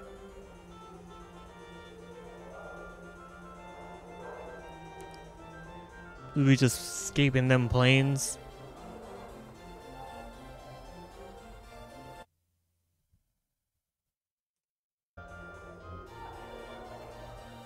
His eyes grow wild. Stop that! Stop reading me! He tries to cover himself with his arms, turning away from you. Keep reading them. Well, I guess. Why are we just reading them tattoos? So we're like in some weird sensory thing in our mind. Essentially. What's happening? The figure's eyes grow even wilder. Stop! Stop now! I'm warning you. He turns away from the huddling up to cover more of his body. You see on his back the list of tattooed warnings that Mort once read to you at the mortuary. There is, however, one line at the bottom that Mort had neglected to read aloud. Don't trust the skull.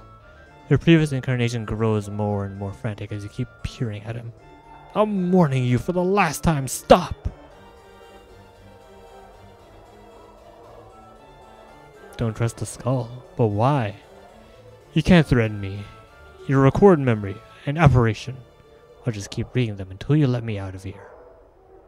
He howls like a madman, thrashing wildly, clawed at his arms and frothing at the mouth. Out, out, out, out, out! And like that, everything ends. You find yourself standing in the sensorium once more, slightly befuddled, but quite unharmed. Oh, what an experience that was. Can I talk to him again? Leave the thing alone. What the hell was that all about? Quell, who are you? This older man is chewing on something, muttering softly to himself. After a moment, there is a crack as he crunches down on the object in his mouth, then swallows it. His bushy, brassy, white eyebrows furrow for a moment, rise, then furrow again. Greetings. Without so much as looking at you, the man reaches into his tunic, pulls out a puce-colored ball, regards it curiously for a moment, then pops it into his mouth. Wait, what? I said, greetings. The man frowns and waves you away, then nods to himself thoughtfully as he savors the flavor of whatever he put into his mouth. I've got some questions. The man smirks, bites his thumb at you, then abruptly pauses. His cheeks swell, and, with a violent gag, he spits up a large black fly which begins to buzz around the chamber. Minnesorian counties be damned, he cries, shaking his fist at the insect. He rolls on you. What?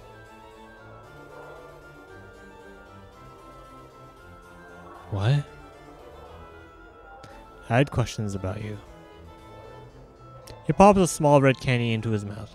You always tribes about molesting puissant mages with your ignorant prattle?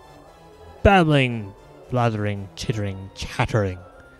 The candy shoots from his mouth on chattering, flying in a high arc to land on the floor with a wet flip. He stares at it sadly.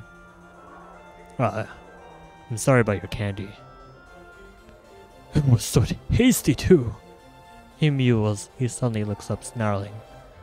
Sorry. Sorry. As you should be.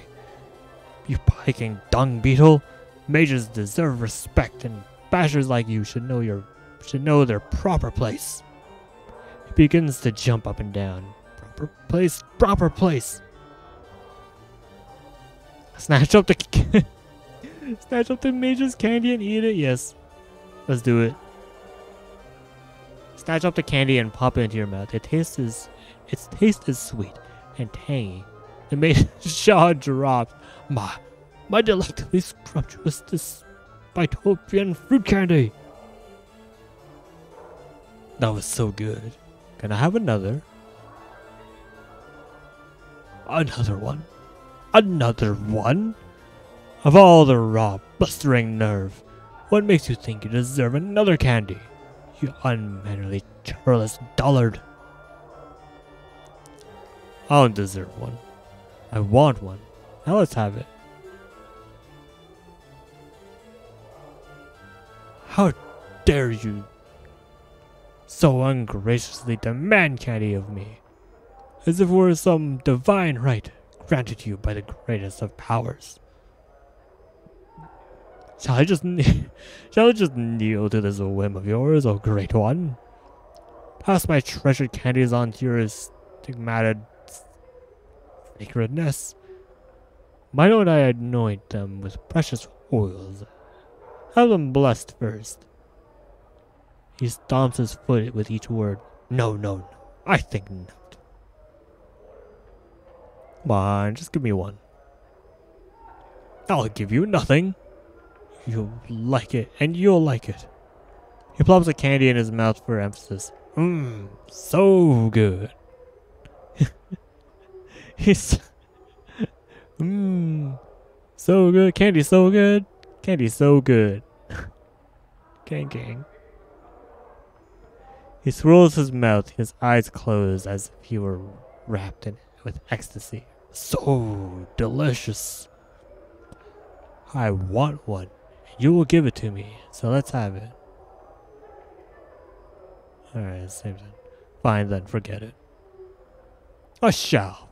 Forgotten it is. You scabrous, rot-brain clever trap. Now farewell. I had some questions. I care not, you yeasty, beef-witted pig nut. His eyes bulge out. He jabs his finger at you. Off with you! Off with you! Do not return without being prepared to show the proper respect. Come bearing tribute, I gift. He suddenly draws close and whispers from one side of his mouth. Candies or chocolate would be nice. Nothing common, mind you. Bring us something exotic. Now, be gone!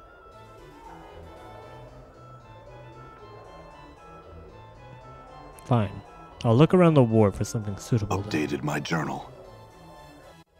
Oh shit, I didn't mean to do I'm that. gone. Damn it. Why'd I do that? Wait. A quick save, I'm talking to this thing? Yeah. Done. Greetings. Some questions. What do you know of Ravel Puzzlewell?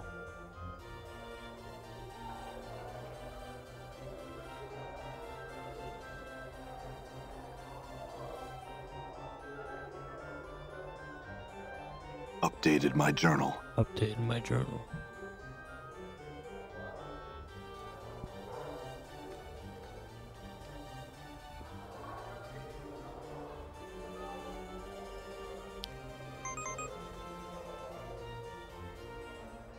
That's Ligma.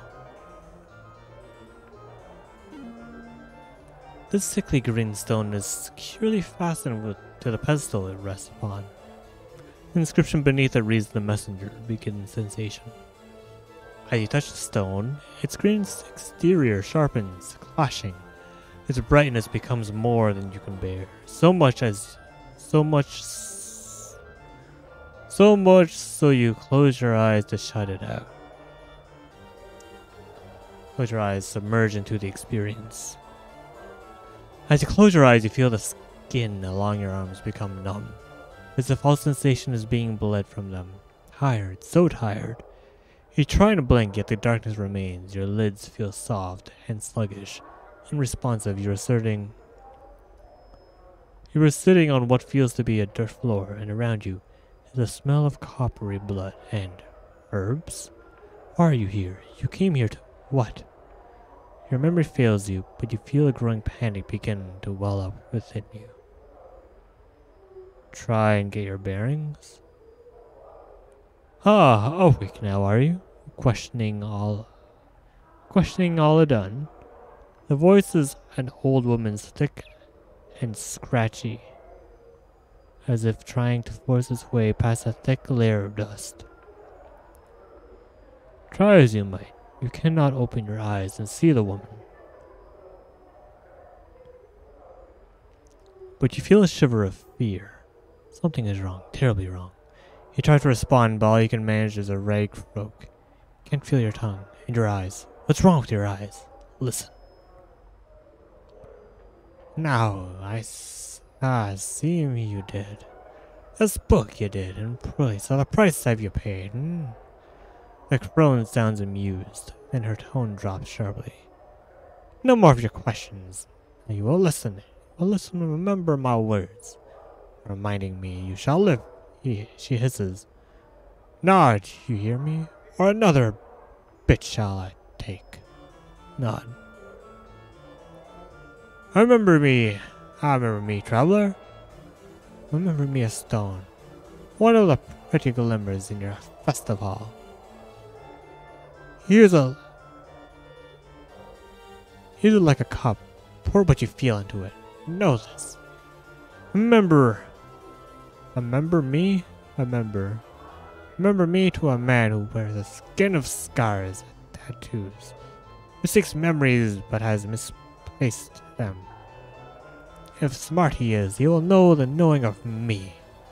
Tell him to find me. Or if I am not to be found, tell him to come to the Glimmerstone. We shall speak. A precious man, and I.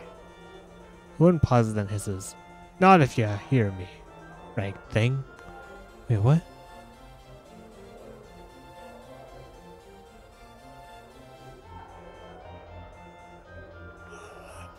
Remember me? Shall I take? Remember me, traveler.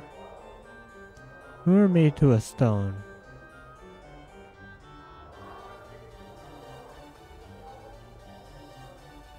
Here's like a cup, pour what you feel into it. Remember me to a man who wears skin. Scars and tattoo, who seeks memories. Has misplaced them. If smart he is, he will know the knowing of me. Tell him to find me.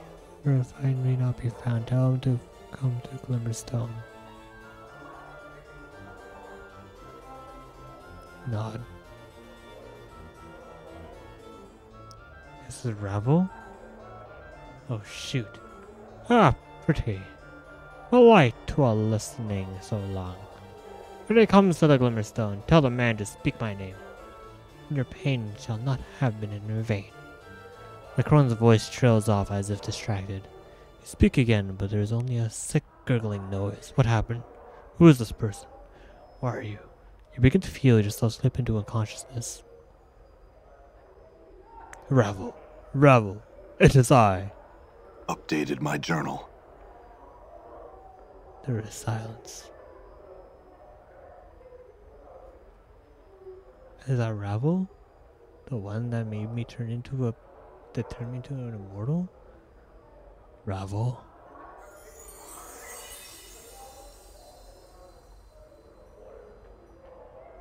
Ah, my precious man. There is a slow shuffling of feet, and you feel a sharp pin prick in your left eye.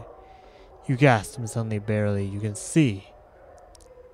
With your one eye, the only eye, you lie in a grey hut, on a dirty floor where blood, your bright red blood, has seeped into the surrounding grey dust. Your arms are gone, your legs have been hacked off at the knees, yet you feel numbed. There is no pain, only fear. There's someone above you. Someone looking down on you. This is freaking terrifying, dude.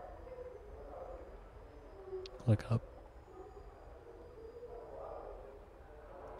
As you look up through your bloody, blurred vision, you see a horrid bluish-gray face, grinning with yellow tusks. Ravel is pleased. Oh, wondering I was if this messenger would make it. For a week. For a week he was when his bits were placed on my plate. She holds up a towel in front of you and impaled on the tip of it an eyeball. The right one.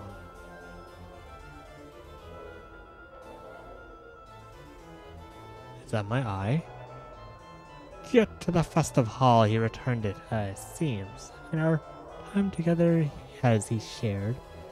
And now you have come. Success! Ravel, I have questions for you. The crone shakes her head. Her blurred vision seeing 3 images at once. Her grayish hair is like brambles, drifting down her shoulders. No, only time for answers does Ravel have. And she has no time to waste with your just questions. Know this, and the knowing grows strong. You must find me, my precious man.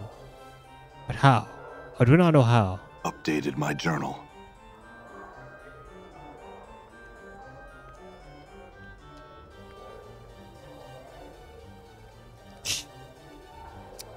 I am beyond knowing in a lady's place. Now shush, and now listen, the Ravel.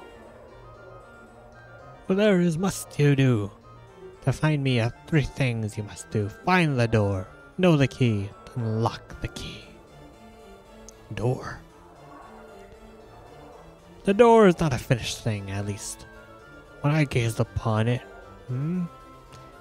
but in the passing of time, perhaps now, well brought it is. Go to the place of forges and steel. Perhaps there you will find the door that takes one to me. Forges and steel.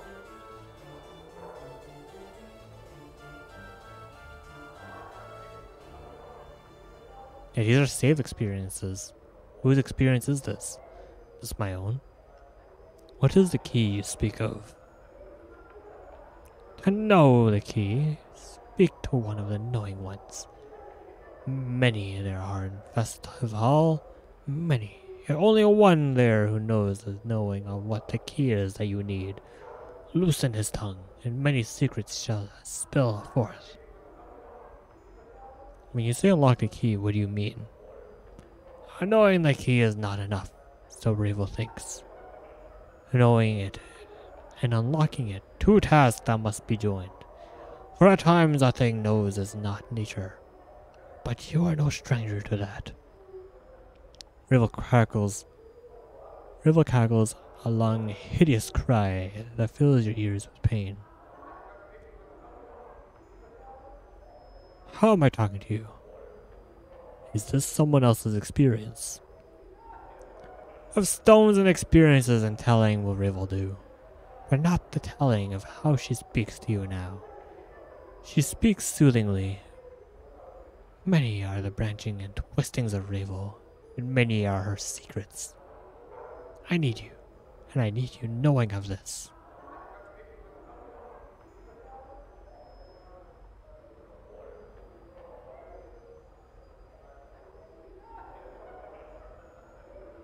Farewell.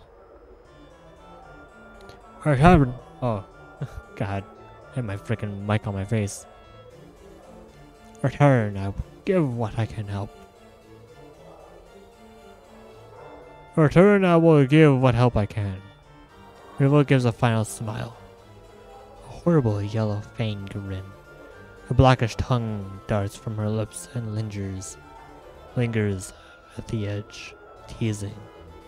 But in the end, only one question remains. Oh. What do you mean, Ravel? Oh God, not that question. Only one question this I ask. Rivel's eyes blaze like fires, the red light turning her face blood red. What can change the nature of a man?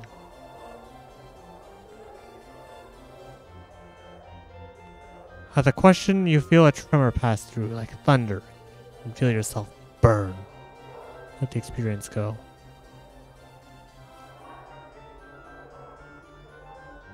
What can change the nature of a man?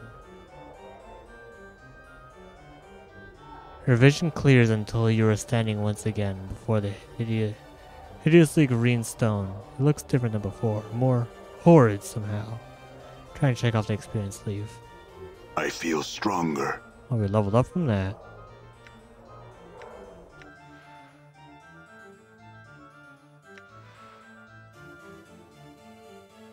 Ba, ba, ba, ba, ba.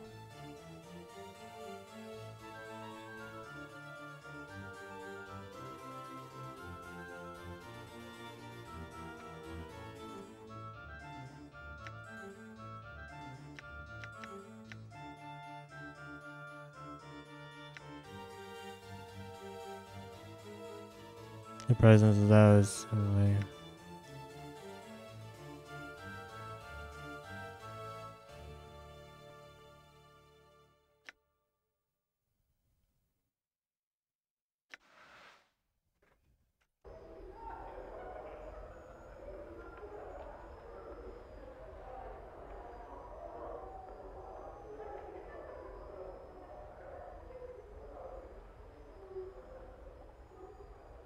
Listen.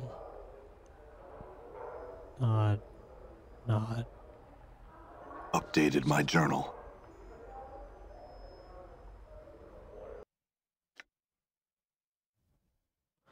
The Century Stone, the private sensorium, held an experience with Ravel inside it. I was actually able to speak to her through it, though I don't know how. She told me that I need to find her and find her. I would need to find a door. Know the key and unlock the key. I'm hazy on what she said about each, but I have a suspicion I can return to the stone if I need more clues. I feel like that's just a way for her to get to go here. I don't trust that. I encountered a horrid stone in the private sensorium in the fest hall.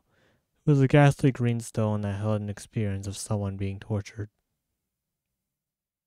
so that he would carry the experience back to the fest hall, and eventually to me. The evil old woman experience said that should I find the stone, I should speak her name. The maddening thing is, I have no idea who the woman is. If I can find her name out.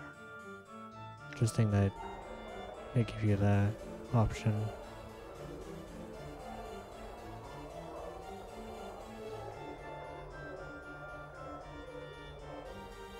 I return.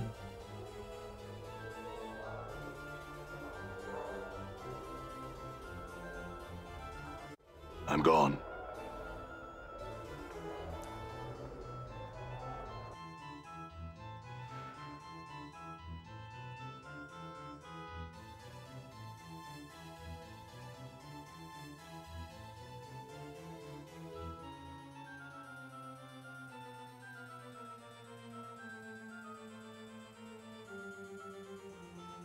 Define Ravel.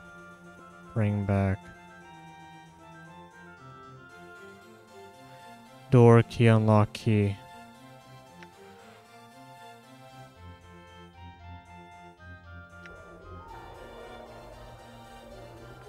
All right. This is my entire team, dude.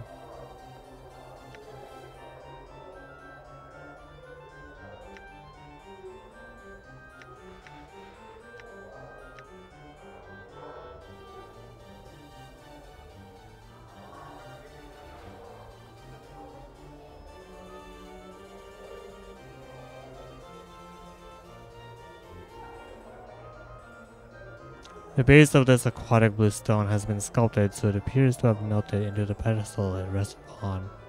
A stream of perfect azure tears drip down the sides, framing an inscription beneath the pedestal. Longing. As you place your hands upon the stone, its surface ripples beneath your touch. A chill washes over your arms, like plunging your hands into a mountain stream. Let your eyes submerge into experience. As you close your eyes, you blink and reopen them. Your eyes are brimming with tears, and you are overcome with a terrible sensation of drowning. As the sensation rolls through you, there is a stirring in your breast, a hunger, poisonous like a serpent biting into your heart, until you feel as if your breast will explode. You want desperately to steady yourself, focus, but all that comes to your eye is tears. Wipe your tears away. You raise your hand to wipe away your tears. Your hands are soft, delicate a woman's hand. They brush the stray tears from your cheek. You cup them in your hands, each with the tears like jewels shimmering in the lights. Examine the lights.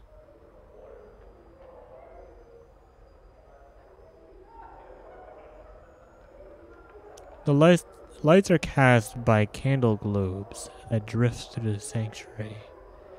You have come to this place to gather your thoughts, to reflect on the past with the eye toward the future, to cleanse your mind before the coming journey. Yet you cannot concentrate. Your thoughts remain in the present, trapped there by the terrible feeling that writhes in your breast. What did he mean? Close your eyes, sigh. You close your eyes, but his words echo in your mind.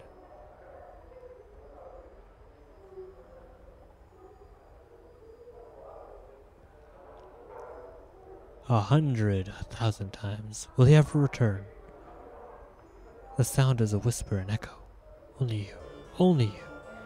You hesitate at the brink of time's door, and you must have thought you were afraid to go, but you were not. You were afraid to stay in the fear. As it would rise, you would press again, its fangs biting into your heart, filling it to bursting with its poison. The tears come again, running down your cheeks in streams, his words echoing. Only you. Only you. Huh? Your eyes snap open. It is his voice. You whirl and you gasp. He stands powerful in the shadows, and he strides into the light of the drifting candle globes. And you feel the serpent writhing and dying. He returned. His face stern, but somewhere in those features you can almost see his pleasure at seeing you. After all, he returned for you. What? Dionara.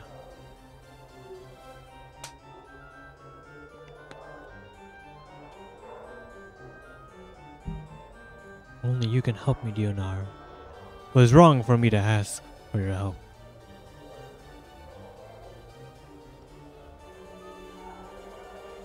You speak, Dionara, yet you. It is you. Raised skin like a statue striding from the light. Are you scarred? Your body looks like it has been bathed in knife blades. The wounds, the tattoos, horrible. Yet you see through Denaria's eyes, and she sees. How can she see you in such a way? She puts a cloak over your features. She sees you in such a light, such a terrible longing light. For she, how can she feel such? Try to refocus, brace yourself, hold on to the experience. You feel your vision tearing, doubling until you are that man striding from the light. It is you, but not you. You feel yourself being torn. It is Dionara's experience, but at the same time, it is also yours and you. What? I ask too much for you to accompany me, Dionara. I have no right to place you in such danger for my sake. It is your words, but they are a surgeon's words, chosen with cold skill. Without a trace of emotion, with every word you feel yourself sneering inside, knowing what the stricken girl will see next through her long-stained eyes. And who are you, that person, that man twisting her with her words, not knowing how powerful they are to her, like bolts from a ballista piercing her breast, Yet, she sees only relief at your return. How? How could you feel and not know you mean to? I have come to ask your forgiveness, Tianara. I shall return to you as soon as I am able. Your vision tears again, doubling and bleeding until you are facing yourself again, trying desperately to speak, to warn Tianara that this is not a man, but a creature that kills for his own needs. He doesn't care about you, Tianara. You are a tool to him, a tool he needs to. But Tianara speaks, and you cannot stop her. I will place myself in 1,000 dangers and embrace eternity for you, my love. I am not afraid. Listen to me. I will accompany you. Though the plains themselves would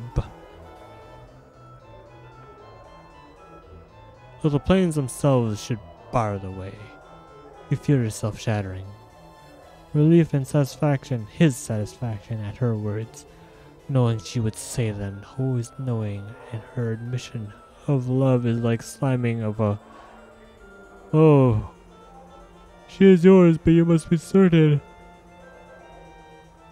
Home. Always dangerous. You have to be strong, far stronger than you are now. Swimming through her mind, relief, the wave of relief at the end of longing, yet longing for him. More of his words, not noticing his manipulations. All you need to be is strong, and his path shall be as one with yours. Your thoughts are like fires, where you can be strong, stronger than the nose. You know no fear. You would die for him. I can be strong, my love. I will. The words slide off of him like water. The serpent in her breast, the one piercing her heart with its poison, has been replaced by this serpent in the flesh. She sees nothing of this, and his next words are planned carefully, so carefully. I can't say if we'll succeed, Tianara. I'll do my best to protect you. I will expect nothing less of the same from you. You may be required to make some sacrifices. The final terrible word, you feel yourself being torn apart. He means her harm. He means you harm. For you are her, and he means to hurt her. You need her to be harmed, and you want to scream at her. But she makes that she is in danger. Run, Tianara, for his eyes on make all things end. Yes, my love, life is sacrifice. I have learned. Her. You speak the words, and in it you feel yourself dying inside. You are a spectator. You have watched the woman die. The words are her death sentence. Yet still she speaks unheeding, uncaring. I left a legacy in my father's keeping, my love. Ask for the 6th, the 3rd, the K and the S in it. I bequeath everything to you. It's not much, but with it I left. Left what? Updated my journal. I left him a wave of irritation washes over you. You clench your teeth to prevent the irritation from crossing your features. She must always continue to prattle even when you do not prompt her. She must, but no. Keep irritation inside, only a trace slips out. Now. I cannot die, Tianara. There is no need for such foolishness. She is overcome with fear. Fear that revolts you. The fear wells up inside her. You, as you watch him frown, you hasten to correct him. You must know the reasons. And know the wisdom behind them, so he is impressed with your power. Speak before he turns away. I know I often act foolishly, my love. But you said yourself that you can forget things if you're badly hurt. There are things in the legacy that could help you remember, should you forget yourself. Updated my journal. The legacy.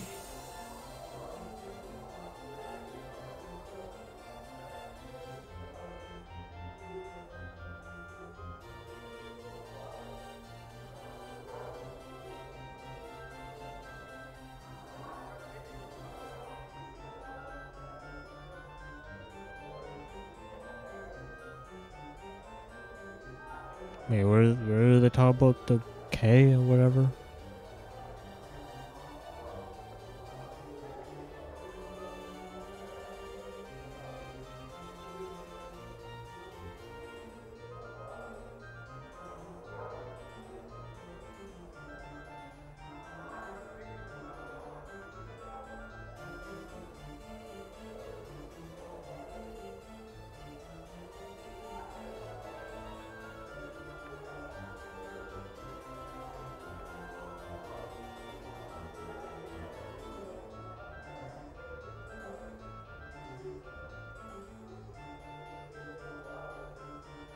Oh, I love the legacy. There it is. My father's keeping my love. That's for the 6, the 3rd, the K, and the S in it.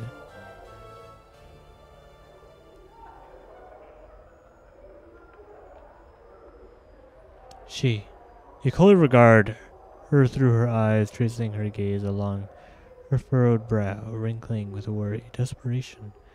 She has acted as you expected. Yet there is something in what she says. Perhaps, yet I hope nothing in this legacy is of value. I do not want you to leave anything here in some safe that could be some use on your journey. Her illusion is shattered just for a moment. You watch silent. As the emotion falls to the ground, splintering like slivered glass. Often use such casual statement, yet even Dianara sees. You hope just for a moment. I hope that she sees him for what he is. The serpent. The serpent. And your hope dies, as in Dianara's eyes the emotion is rebuilt. The sliver is being drawn from the ground, the illusion rebuilt, but the slight sliver of pain remains. He thinks you have done something foolish, yet you did it for him. You must make amends, but how? You must convince him the legacy is unimportant, but it isn't. It isn't. It's everything. A legacy, my love. It does a few things that help you remember. The scythe of words fall on Dianara, so quick, so sharp, you cannot follow its arching path. A legacy. The things you do, Dianara, such romantic gestures, no matter. No! You, Dianara, you have driven him away again. Like you did the night before, you feel the serpent stirring again, reborn, curling around your heart. There is the softest of hisses, and he does not hear.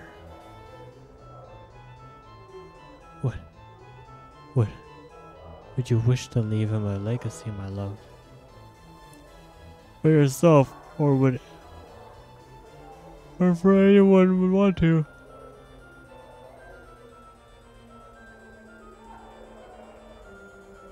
It might help you remember if you left something for yourself, or the ones you loved. The word scythe falls again, terrible and swift, yet this time the illusion holds and the serpent is cloaked. The serpent is cunning, and it shall not reveal itself until it strikes. A legacy for myself? Not likely. The things I would leave for myself would not be safe for me. I'd take office, Dianara. Enough of this. I must leave. He's leaving. You must make him remain. The experience swirls around you, terrible and swirling toward the final scene.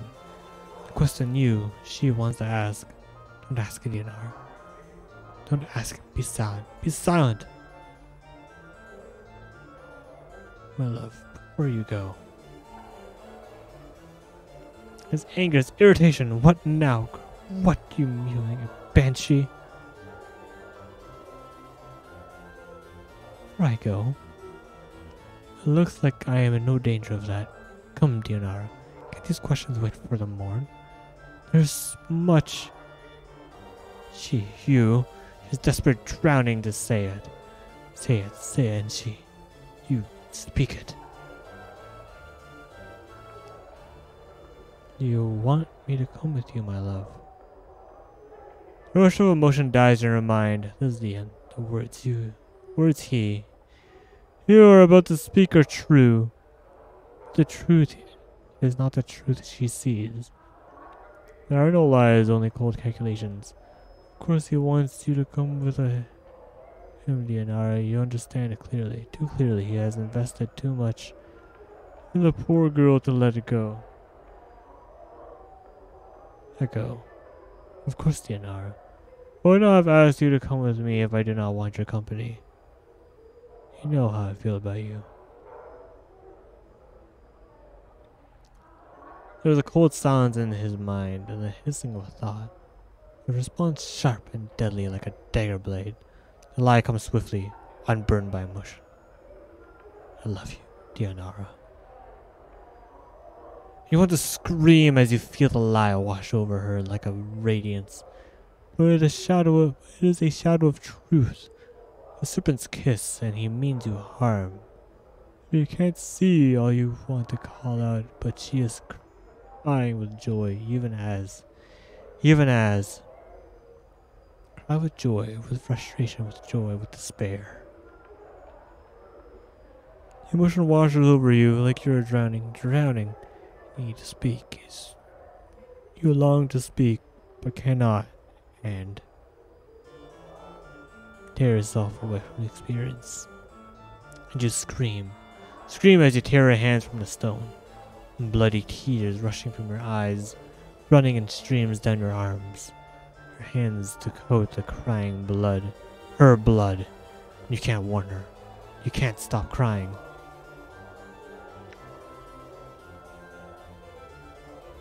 Fall from grace.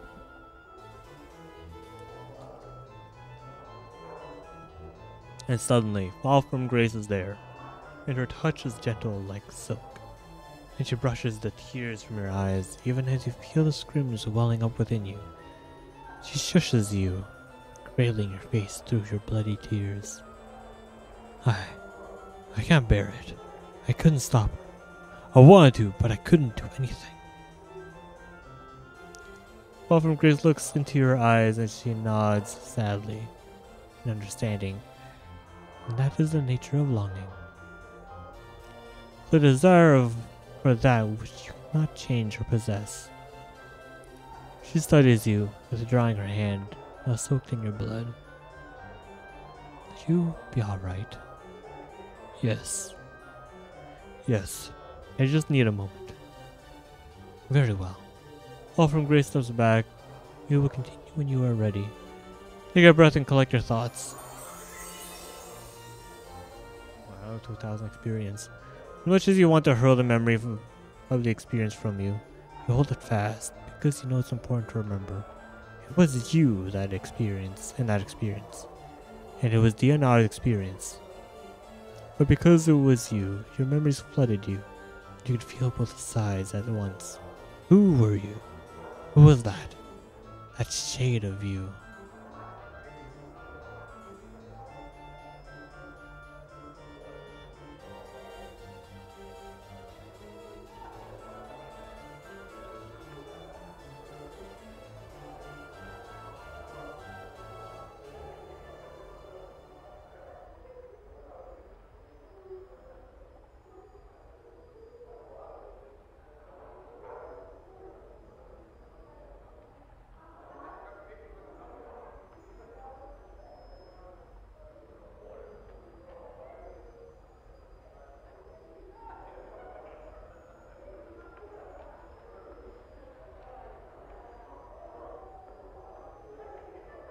do 2.5 hours and I didn't really do much.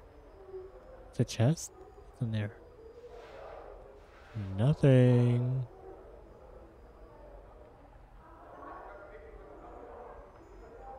Guess that's it, huh?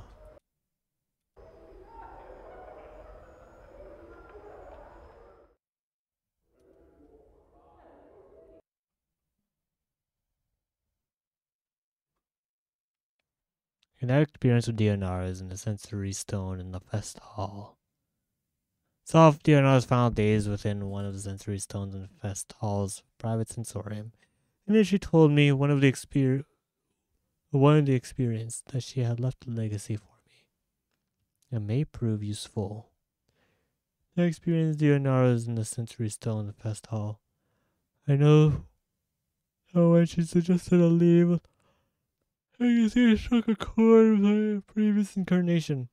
May have been motivated to leave a legacy for himself, just as a precaution. I could only find a number for it. Might be able to reclaim it. Done. Alright, that's enough.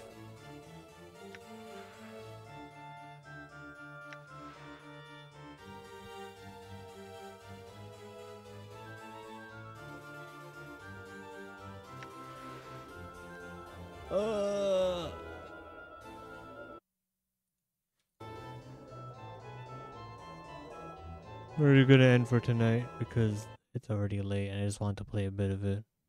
Because I didn't get to play a bit of it before. Yeah. Have a good night. We'll be back tomorrow. Do some stuff and things. Who knows? Bye-bye. Because reading games, thank you. It's fun. It's a fun game. I enjoy it.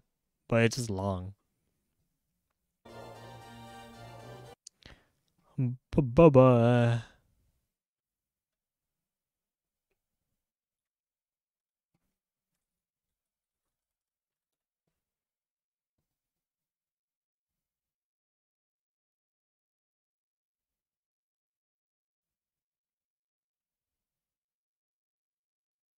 That's the first time, or 1, 2, 3, 4, 5, 6. Only